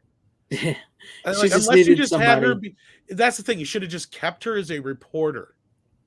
She should have just been a reporter and been the opposite of Courtney Cox's character, right? Right. Like she's like, I just wanted to be like you. I wanted to gain, the notoriety from covering this, and I set this kid up to be the murderer, and he had this whole plan, and Mickey or whatever, Yeah, Mickey. But that was the thing is having that fucked up little twist was the stupid. I was so pissed in the theater, man. I was like, because I loved the movie up to that point. Outside of like, it gutted me when they got Randy. I mean, yeah, it did. Oh, I was like, when I was watching kill the audience. I said, you dumb fucks. It did. When I was watching, I was like, did they just really kill Randy? I was like, this is going to be fake. He's going to kill Randy. They fucking killed Randy. Yeah. I was like, he's getting. They never showed it. He was just in a van. He's not dead. Oh no, he's dead. They showed him getting fucking thrashed to shit, and then they showed his ass fucking hanging there with blood all over his face. It's like he's dead. But I give him props for that. I mean, they were brave enough to try something like that. Yes, but at the same time, that's where I feel like the movie lost its heart. And they were too attached to Dewey and some of these other characters. Like, fuck them, get them out of here. Like, Dewey was the other problem about it. He's like, how many times could that motherfucker get stabbed? Yeah, and still keep going. Still live. I personally, I think he might bite it in the new one finally. Probably. I think everybody will. Yeah, so do I. Are you excited for this new movie coming out? I want to see it, but I'm not got my hopes up. I'm pessimistically optimistic. I'm trying to be optimistic about it. I know. I'm like, because that first trailer did look really, really good. But it doesn't have Wes Craven, so I'm just that's the problem. Is that fucking trailer got me right? Yeah. Before that trailer, I'm like, nope. With me. And then I saw that, and I was like, damn, this looks actually good. Like Scream 3 more than most people do. I'm with you on that because I really like Scream 3 because I think it gets a lot of hate for what it retroactively whatever does. But I'm like with you, it kind of flows with what was going on.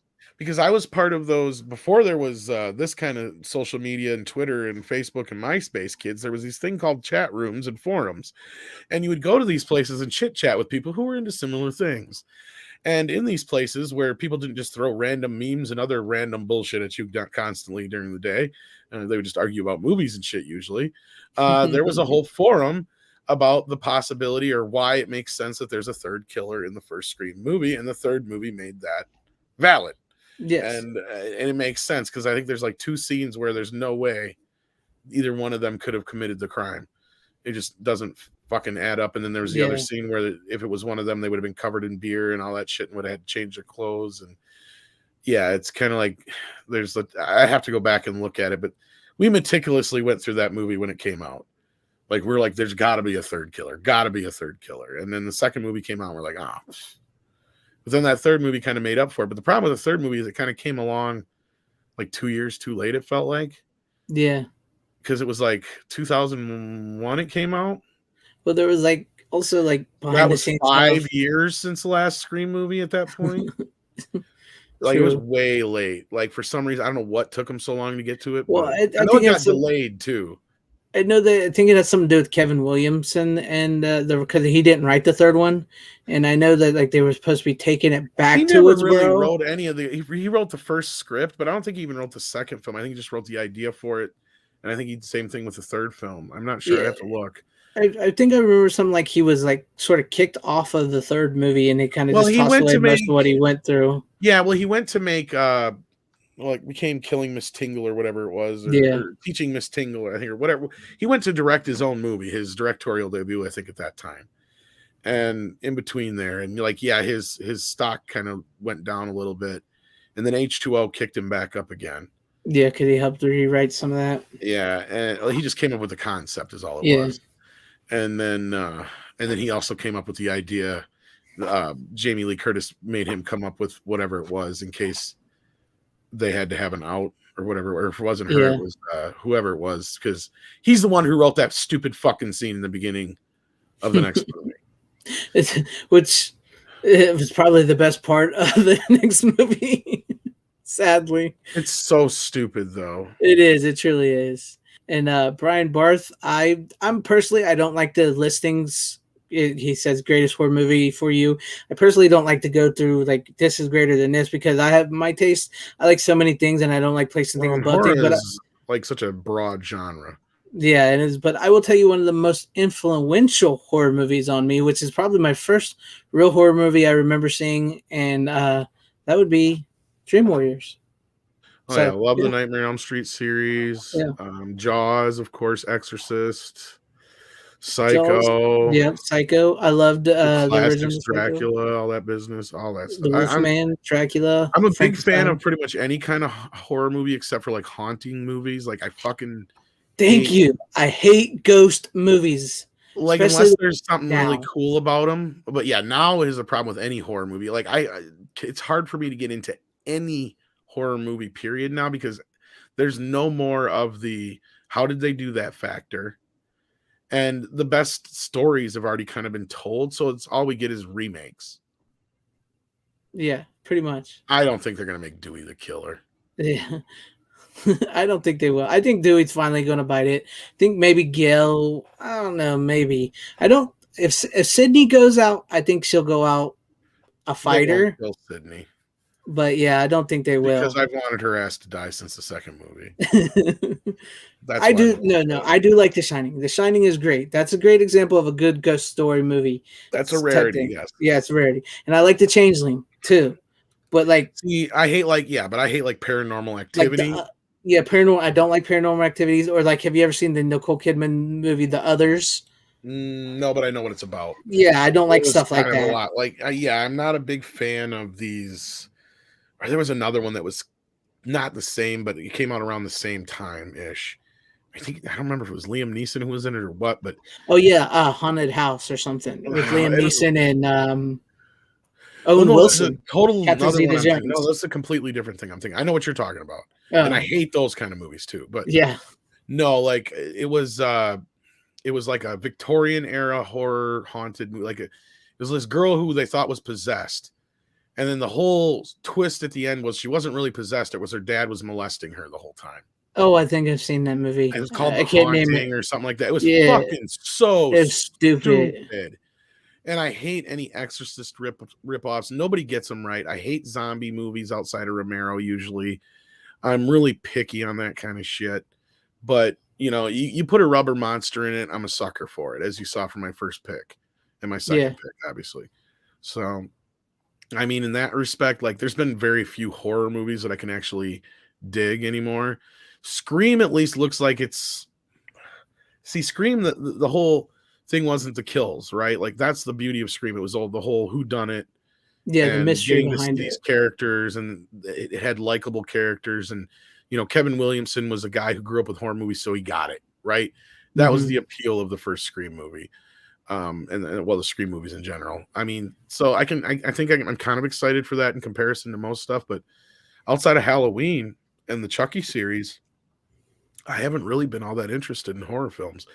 The Evil Dead remake I still haven't even seen yet, and I know they got another film coming out this next year that I'm not. I'm not looking forward to the other Evil Dead remake, but the first one, it actually isn't that bad. I'll give them props. I keep hearing that. Yeah, there's another Evil Dead movie coming. I think that's what he said. I think that's what he asked too. But yeah, this one is not connected to the last one though. But it's supposed to be about the relatives of characters from the first film. And it takes place in the city. So we'll see on that one. But I will say Ash is not in it. No, yeah, he's not in it at all. Ash is retired. Yep. But they just need to do more animated is what they need to do. They can entice them to just do voiceover. Yeah, that's what I would love to see, like an animated. Well, they fucked up that Evil series. Dead movie. Yeah, not just even that. Just do an animated fucking series, man. Yeah, That would be cool. Like he could travel Some through sugar the ancient past and the cabin and everything. Yeah, you Maybe. can do just about Yes. anything that way. You know Yeah. what I would like for Bruce Campbell to do is if Sony ever makes Spider-Man Sam Raimi for I want him to play Mysterio. It's gotta happen. That'd be cool, but I don't think they'd go back to Mysterio if they did make another Sam Raimi Spider-Man. So where Yeah, are we at? I would believe it would be you. no, that sucks. What? No, it goes to Did Tom. Runner do 'Cause, his last one yet? Yeah, he said Runners he was liked Scream. Okay, that was his last one. Okay, Yeah, so it's my last one. Yeah. yeah. It's your turn. Yeah, I think this is your last one. Yes. Yeah. All right. As I said, this one's going to go over like a lead balloon since y'all didn't know the last one. But I made it a double feature with Hidden Fortress. But as I said, this actually may have a little bit more in common with Maximum Overdrive Right. because of the whole Hidden Fortress aspect of them trying to avoid the armies. I guess if you replace the armies with trucks, There you go. It's a similar. Hidden Fortress with a gas station. I mean, it's 7 Degrees with Kevin Bacon. We got this. Sort of, kind of, but actually, this is more inspiration on Star Wars, of Yes. course. Loosely, of course, but just it's there. But this is a really good film. I have a hard time picking between this and Seven Samurai. They're really both really well done. And Toshiro Mifune plays two completely different characters between the two, and so does most of the cast that's in it. So it's really interesting to see the contrast there. But I know I'm talking to like you guys are like, No, I get. I mean, because you're making me want to see these movies. I like this. What I like hearing about, especially with stuff I haven't seen, because I like to know what you guys think about them, because it makes me more interested in watching them. This one's a little bit easier consumable than Seven Samurai. Like if I had to like tell you guys to start with one, I would almost say start with this one, then go to Seven Samurai. Okay. Because even though Seven Samurai is still probably the better film, this is the technically better film. Like visually and all that, because this is shot in widescreen. You can tell Kurosawa had a little bit more money, probably, that kind of a thing. And you got like big battles and big bunch of like grand. I mean, the escapes that you get to see, like he really uses the widescreen. And just the characters in this, it's a little bit more concentrated than Seven Samurai since you have so many characters in Seven Samurai. Yeah. Yeah, I gotta get Ikiru yet and Kegamusha, but I got Ran. But like, yeah, no, like Seven Samurai though is still probably the superior of the two. But it's just there's so many characters. Like Seven Samurai is just a grand epic. Hidden Fortress is grand and epic. But it's like the characters, you guys will relate to them more because you got two characters that are basically like 3PO and R2D2. You have a character who's kind of like an Obi-Wan, like a younger version of Obi-Wan, kind of. You have the princess. She's the only part that drove me nuts because I'm assuming that well, it's not so much that it's like I'm assuming it's how she has to talk because of how noble, Japanese princesses probably had to talk at the time. But it sounds like everything she's saying is screaming. And it does get grating after a bit. But luckily, they make her go mute for the like third of the movie. So I'm like, oh, thank God. Like, finally, she shut up. Because it's not like she's an unlikable character. And I don't think it's like anything other than that's because that's the whole point they make of her going mute is that her way of speaking is noble speak. So if anybody hears her, because that's okay, not to get okay. The plot is you guys don't even understand because it is screaming, Juan, if you know what I'm talking about. She does. She screams like every fucking line. She had that. It's just, why are we going in this direction? It is like she's constantly scolding everybody. Hidden Fortress, not Forbidden Fortress. Forbidden Fortress would be a different movie altogether. I got to get Yojimbo too. But yeah, no, like, okay, the basic story is kind of like Star Wars, but not exactly. You're introduced through these two characters who are just constantly thrown into shitty situations. They were mistaken for the enemies in the beginning when we first meet them, and they're just leaving. They're walking in the desert, and they're just kind of bitching and griping about their woes, and that's kind of telling you where they're at in the situation. The one army took over part of China that they were in, and they were on the other side. And so they ended up getting stuck digging graves for their own allies. I'm liking the sound of this movie. And so they're bitching right off the bat about smelling like dead bodies and all this shit. And we just kind of follow them for a little bit through their little misadventures here and there. They watch, like, they're just standing on the road, then all of a sudden, you know, a bunch of samurai come rolling by and kill this other guy. And it's like, what the fuck? You know, they're just like standing there, and, you know, like, so you can tell they're in the middle of all this just chaos. Well, then in the midst of it all, they find a piece of gold that was in a piece of wood. And they're like, what the fuck? And all of a sudden there's this guy followed them, and they're like, what the fuck? And so the guy turns out to be this the guy who's like a samurai. He is the protector of the princess. And the princess is, and I don't want to give too much of the story away, but it sounds good. Yeah, the princess is actually thought to be dead because her double or whatever went in her stead and got beheaded. So these guys don't realize that this is the princess. At first they think it is, and then they hear this, so they're like, oh, the princess is dead, blah, blah, blah, blah, blah. But they know that everybody's looking for this gold, and they know it's hidden in wood. Well, of course, this other guy knows where it's all at. So he basically goats them into helping through their greed. And as far as they know, the chick is mute and deaf, but of course she's not. So it is actually a pretty funny movie on top of all the other stuff that's in it.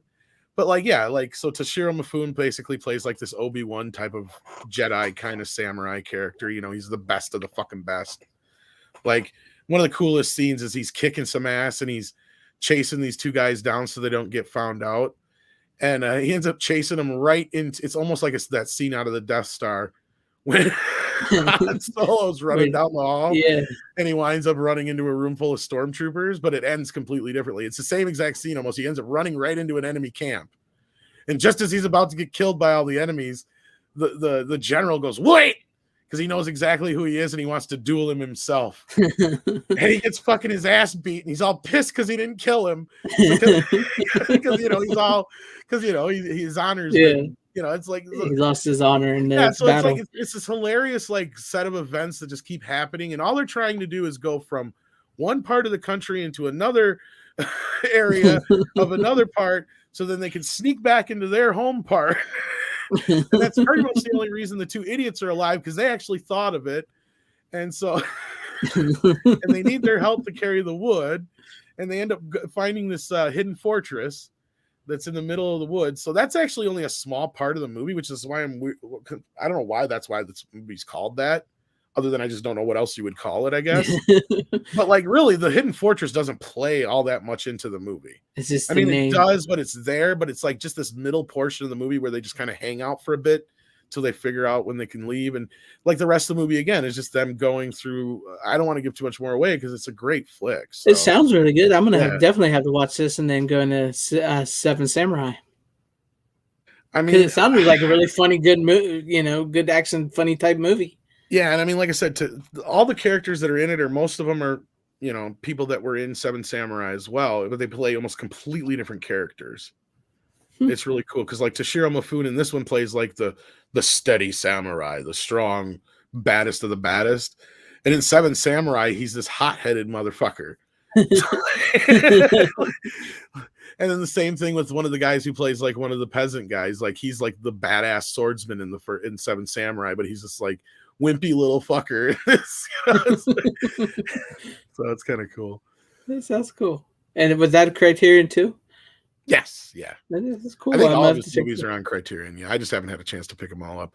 And yeah, Juan, as I said before, he knew how to make Western films better than we did here in the West, and that's why he was kind of looked down upon over there until he started getting more, reverence and stuff, and acknowledgement over here, and then that got him more respect over there. So yeah, that's cool. That's cool. I'm definitely Tom. They're definitely going on my list to watch. But yeah, they turned their noses up at Seven Samurai and shit when it first came out. Because I mean, even though I've seen it, I know it's like one of the most well respected like movies around. Oh, it's an excellent film. It just pulls you in. Hidden Fortress even more so kind of pulls you in. I'm gonna check them out. I'm definitely gonna check them out. Have a good night, Brian Barth. Thank you for the excellent questions and hanging with us. Appreciate it. But yeah, I'm definitely gonna check them out because you've sold me thanks, on these man. movies. Right. Take care. But yeah, I mean, obviously you guys know the story for Seven Samurai, so I didn't need to get into that. So yeah. Pretty basic story. I mean, I've heard of it. It might have been like on cable at times, but I haven't really seen the movie. I couldn't tell you, but I'll probably. Like I said, if you've seen A Bug's Life, if right? if you've seen A Bug's Life, it's the same story. Yeah. It's all like that. Magnificent Seven are Seriously? based on it. Yeah, they're all based on Seven Samurai. Yep. The basic story is this village that keeps getting pillaged, and so they go to find seven samurai to help them. Only they don't have no money to get nobody, so they get basically the misfits. And so, like the misfits get the idea. Well, the only way we're going to be able to defeat these bandits is if we teach these fucking farmers how to fight. Yeah, it's true. But it's just a great because you got all these different characters and. You know, you got your steadfast leader, you got your hot-headed one. Like I said, it's like no, because I haven't seen it. Yeah, it's a pretty good movie. Yeah, you got to. I mean, even I mean, I've never seen it all the way through, but I've seen most of it, and I know the story. So yeah, there was that episode of Mandalorian that was basically a ripoff of Seven Samurai. Yeah. That one's too. I mean, you could like even though I may have not seen it, but you could spot it when you see the story. You're like, oh, that's Seven Samurai or Magnificent Seven is what I usually go back to, but I know it's based off of that. But yeah, and the Soul Assassin says the Dollars trilogy was an unofficial remake of Yojimbo. Yeah, I really want to get Yojimbo. That's a good one. But yeah. No, but actually I saw like Seven Samurai when I was probably closer to your age, Metal. Like fucking God, I must have been I would actually been a little younger than you. So it was when I was in college. I rented it from Blockbuster. It was the first time I could get my hands on it. And I'm like, Seven Samurai. It was on 2 cassettes, and like, holy shit! I'm a freshman in college right now. Yeah. So you're in the same age as me when I saw it, and it just sucked me in, man. I will tell you one of the reasons probably why I haven't seen it is, you know me, I'm into like a lot of like the B cheesy horror type movies and everything, and a lot of my video stores never really had movies like that. And so I was just basically renting like my problem too, Toxic Avenger and Freddy and action flicks and Karate Kid and all that. I didn't see until later because that was the whole thing. Is where I was growing up. I only had the grocery store for a video store, man. Yeah. So like, unless it was like a bigger movie outside of a few rarities, like generally like that was my first shot to get to see shit like I Spit on Your Grave or Hidden Fortress or Seven Samurai or even some John Waters movies and shit like that because we never had that kind of shit when I knew of them, but I didn't get to. And then I went to a bigger city to go to school in Madison and shit. I had. Blockbuster, Hollywood Video, all down my block. Plus, you had the little mom and pop shops that had all kinds of grimy shit. Like, so I got that's where I saw most of my like really cool grindhouse / foreign cinema / Italian horror / whatever I know is that period in my life because I got introduced to this idea of. Plus, they had like 50-cent tape rentals at some of these places and shit. Yeah, I remember those days. Like, so like it was like shit. I'd go there, rent 5-6 movies, and watch them all in one night, take them back, and it was good days, man. Rent 5 more. Getting stacks and stacks of movies. It's just like, yep, next day. Now that it feels like I hardly have any time to watch any movies whatsoever. It's strange because remember, and we've had this conversation before, but like when you could walk into a video store, like. Sure, you would love to spend 2-3 hours just perusing, right? We would, and we could when we could. But you and I know, especially when you'd have that night where it was your mom and dad, be like, get your ass in there, you pick one fucking movie and you get the fuck out. You got 10 minutes. Yeah. And you generally went in there with a mission, right? Like, so like, even if you walked out with 2-3 movies, you knew exactly what you wanted 9 times out of 10. Nowadays, it's like fucking crazy because you sit there and look at all these movies and it's like, this is no different than me going to the video store, but why can't I just pick something to watch? Yeah, it's just like hard to pick something to watch and find the time and everything. And it's just like so much. There's just so much. And it's like, I don't know. Is there something about that? And I know if I had, it's not structurally something I can do, but I hate having my movies on the spine. I wish I could have my movies out like a video store, because then it'd be so much easier for me to find and pick what I want to watch as well. For some reason, it's just, I don't know if it's that thing that you're trained to do, but maybe it's from renting all those years of renting movies. So like when you have your shelf and you just see the spine of them, and then I don't know, it's like maybe seeing the cover coming at your eyes, because a lot of times you're drawn to the cover. Yeah, exactly. So. Well, and I think part of it's, like I said, we're kind of just, and I know, Runner, this is like nothing for you because you're probably born after video stores were even around, really. But like, no, I think part of it's because we're just conditioned. I remember Family Video was a thing back in the day. I remember used to going to those when I was like very little, but then that went out of business, of course. Yeah, like Blockbuster, I was not born around that time. But no, like, I think we're conditioned because, like, you know, that whole thing where you're conditioned to clean your plate off because you're conditioned from a young child, right? So like people who overeat, like myself, if you'll notice, it's this mentality, and I've had to try and break myself of it, of, oh, I got to eat everything on my plate. Exactly. Like, you know, or if I buy something, I got to eat it all. If there's leftovers, I got to finish it.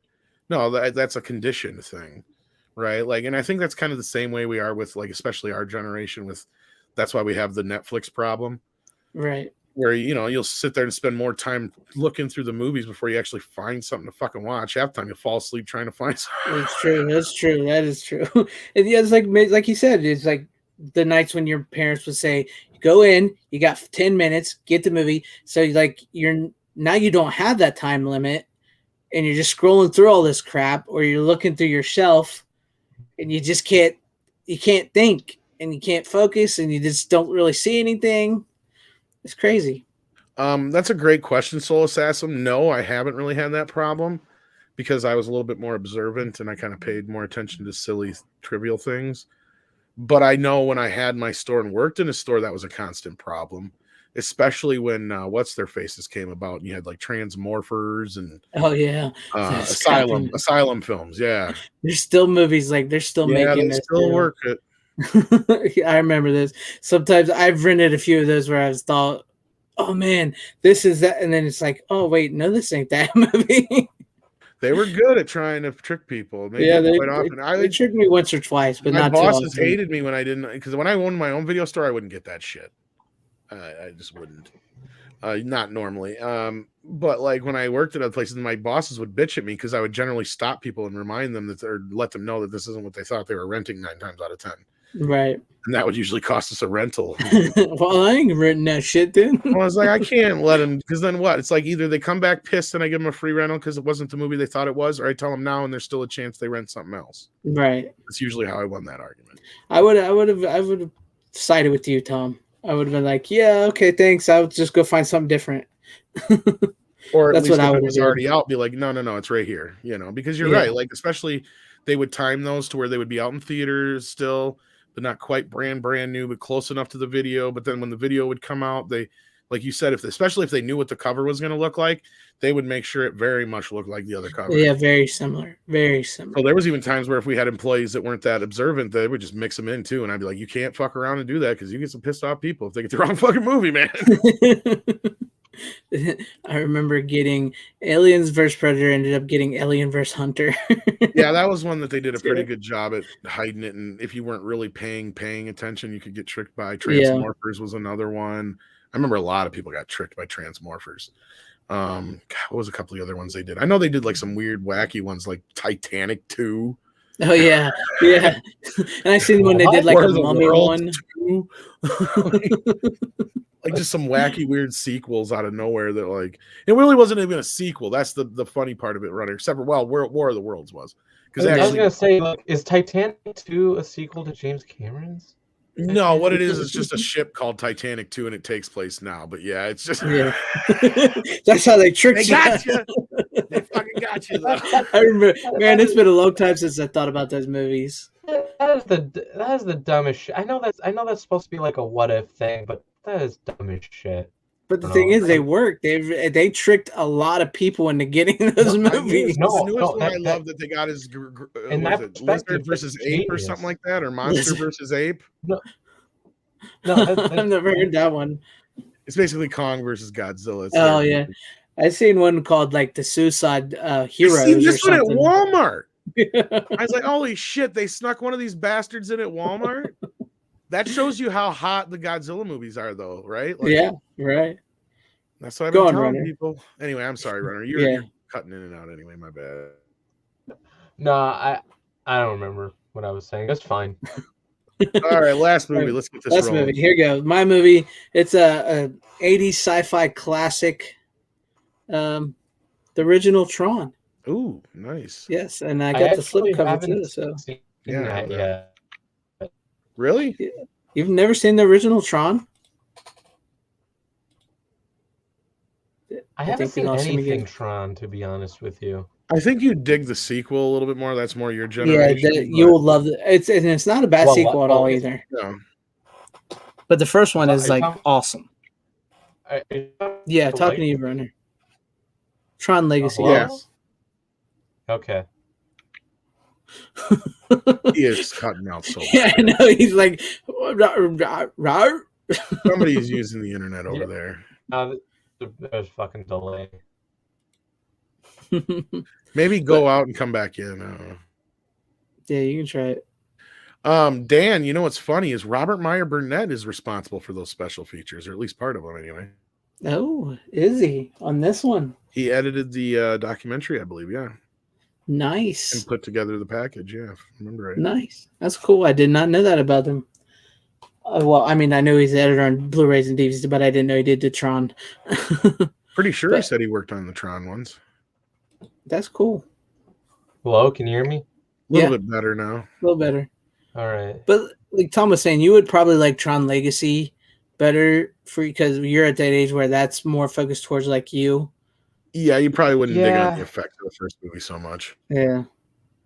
I mean, the first with Jeff Bridges, right? Yeah, he's in both of them. All right.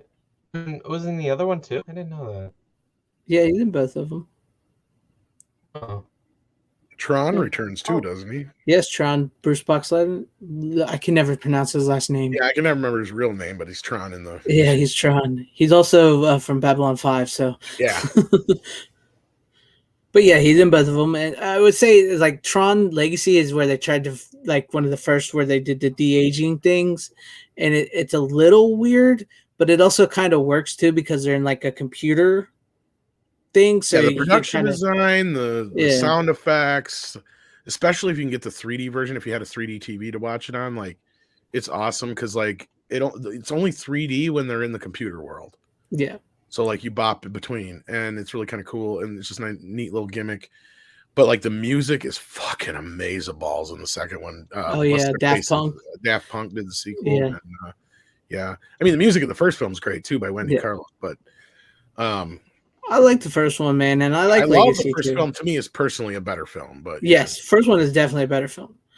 But I did definitely I totally agree. Runner would like the second one better than the first one, and I do think maybe you need to have seen don't just like jump into the second one. You do have to have at least seen the first one for most part to understand certain things. Yeah, where it goes. That's kind of what I want to do with most things. They're on Disney Plus, I think. Yeah, I think they are, but I do have Disney Plus, but I don't pay for it. It's my parents. Well, they won't let you watch it. You can't watch it. You can watch it. I don't know, son. This Disney movies are a little too rough for you. That Bambi movie, they kill the mom. You can't watch that. Spoilers, honey. Old Yeller. You ain't allowed to have a dog. You're gonna cry for a week. That shit'll rot your brain. Don't even get me started on that damn apple dumpling gang. Dude, I probably watched Bambi when I was like 4 or some shit. I probably watched Bambi when I was like 4 or some shit. Bambi. My name's Thumper. Are they on Disney? Are they on Disney Plus? They were last I knew. Yeah. Because I'll check it out. I barely go into Well, the you're movie like box. in like the gaming world and stuff. I think you would dig the Tron movies, and definitely I think you would dig the second one better than the first one. But the first one is a better movie as far as I'm concerned. Like in terms of like story. Yeah, well, I mean, it depends because like Because the I like effects look 80s weird movies as and shit. stuff. I In the mean, first one, the second film really does a great job of expanding on the first film. yeah. Yeah, And it's really clever in. What's that? What's up? Well, we're What were waiting you for you trying to to say? talk. Yeah. Are you talking me? Okay. Yeah. No, because I was gonna say like the '80s Tron movie looked like effects from David Lynn's Dune, at least to me. That's what I'm saying. I mean, if you can get past the effects, that's one thing or not. I don't know. Because But it's also like it's at that time in the 80s. That's I sort of haven't. how computer effects were. Well, Because funnily here, enough, it's not as much hold computer on, effects as you'd hold, think. Exactly. hold on a second. I'm gonna get something real quick. Okay. He's probably got somebody running something on the other end. Yeah, he probably. But like, yeah, I mean, yes, it's not. It's actually a lot more in camera stuff than you would imagine in that first one. Okay, can you hear me? Not really. You're still just as bad. Yeah, you're still kind of glitchy. Really? Yeah. Seriously? Somebody or something is using your uplink. Yeah, probably. No, but I got this. Okay. The new Dune. No, This that's is the David Lynch. original. It's kind of This is- blurry. I couldn't tell. This is Okay, the Arrow. original Arrow. Yeah. Okay, the 4K Yeah, original. the Dune effects.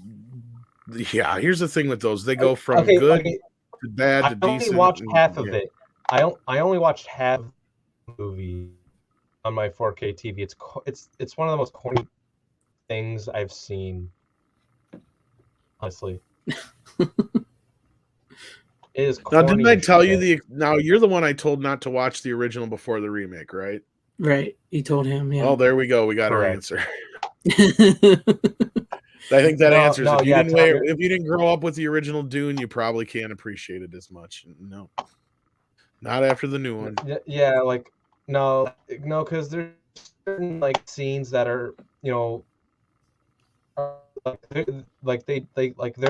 almost like the exact same as like the Denis Villeneuve movie, and I'm just like the Denis just did it way better than Lynch. In so Well, many that's a sign of a good different ways. remake, then, or however you want to look at it, even though it's a readaptation. But yeah, True. Yeah, readaptation is just like visuals are so much better. I mean, I couldn't take old Roblox CGI shit seriously or whatever you'd call it. the thing is with the Didn't this effects at come that out- time, Runner, it was like you got to remember that it's just because of some stupidity in the budget. Because some of like the worm effects and shit like that, I don't even know if you've gotten that far yet. Like the worm effects and shit are great. Some of that stuff's awesome, but like some of the composite effects are fucking horrible. And considering that came out the year after Return of the Jedi, that's just inexcusable. Yeah. Yeah. Okay, from what I've seen so far with the Dune 4K, the David Lynch one, it looks pretty good. Like all the other stuff, just other than the visuals. Visuals look like shit. Yeah, like, it's hard to argue on some of those. Now we have the answer, like you said, Tom, about seeing it. Which one? Yeah, I didn't think it would hold up to somebody who hadn't seen it. I'm gonna be honest. I had a feeling I was gonna like the new one, the original, without a doubt.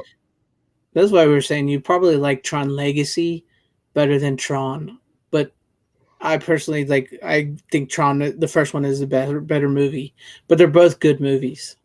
It's a little bit Okay, different situation, though. You have to have seen the first film. Though. Yeah, you have to have seen the first one though for that. Yeah. Okay, because here's the thing, Greg. Like, I watched Romero's Dawn of the Dead first before Zack Snyder's. But I like Zack Snyder's more. So I know. You sleep I with think that's it. more of an age thing. Yeah, I'm just saying. Does it really matter which one, like which version of the movie you watch? Because I watched Denis Dune first and then Lynch's. Well, half.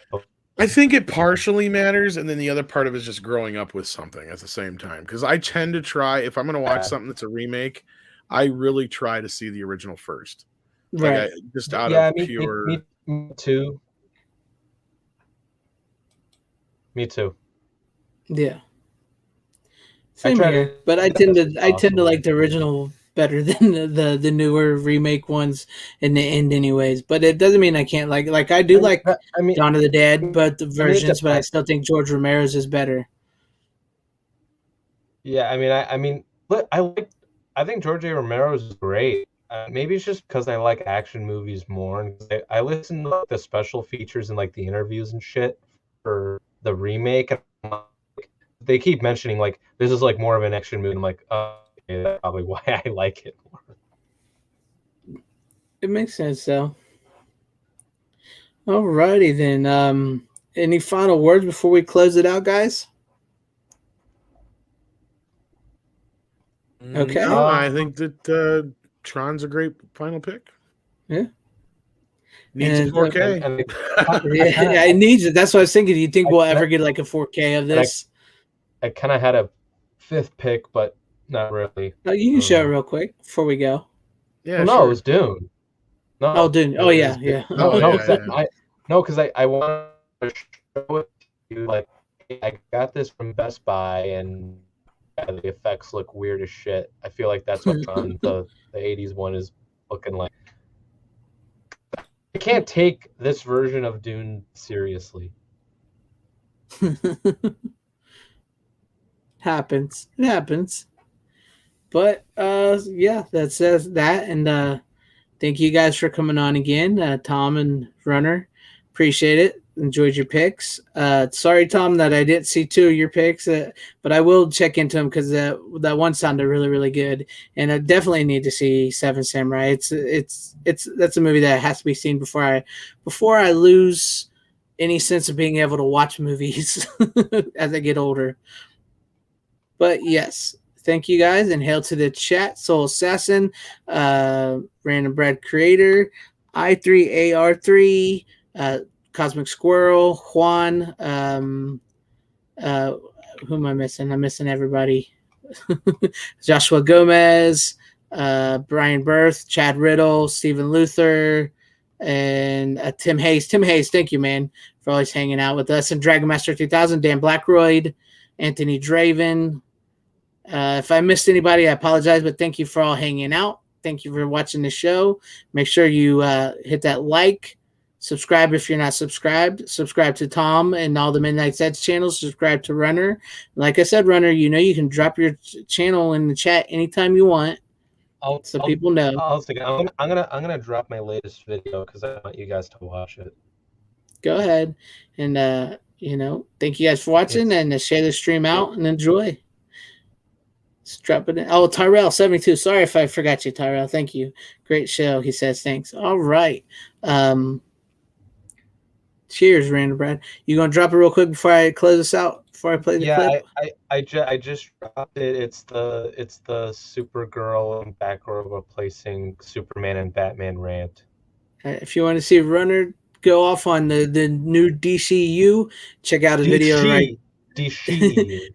There you go. Check out his video and subscribe if you like what you see.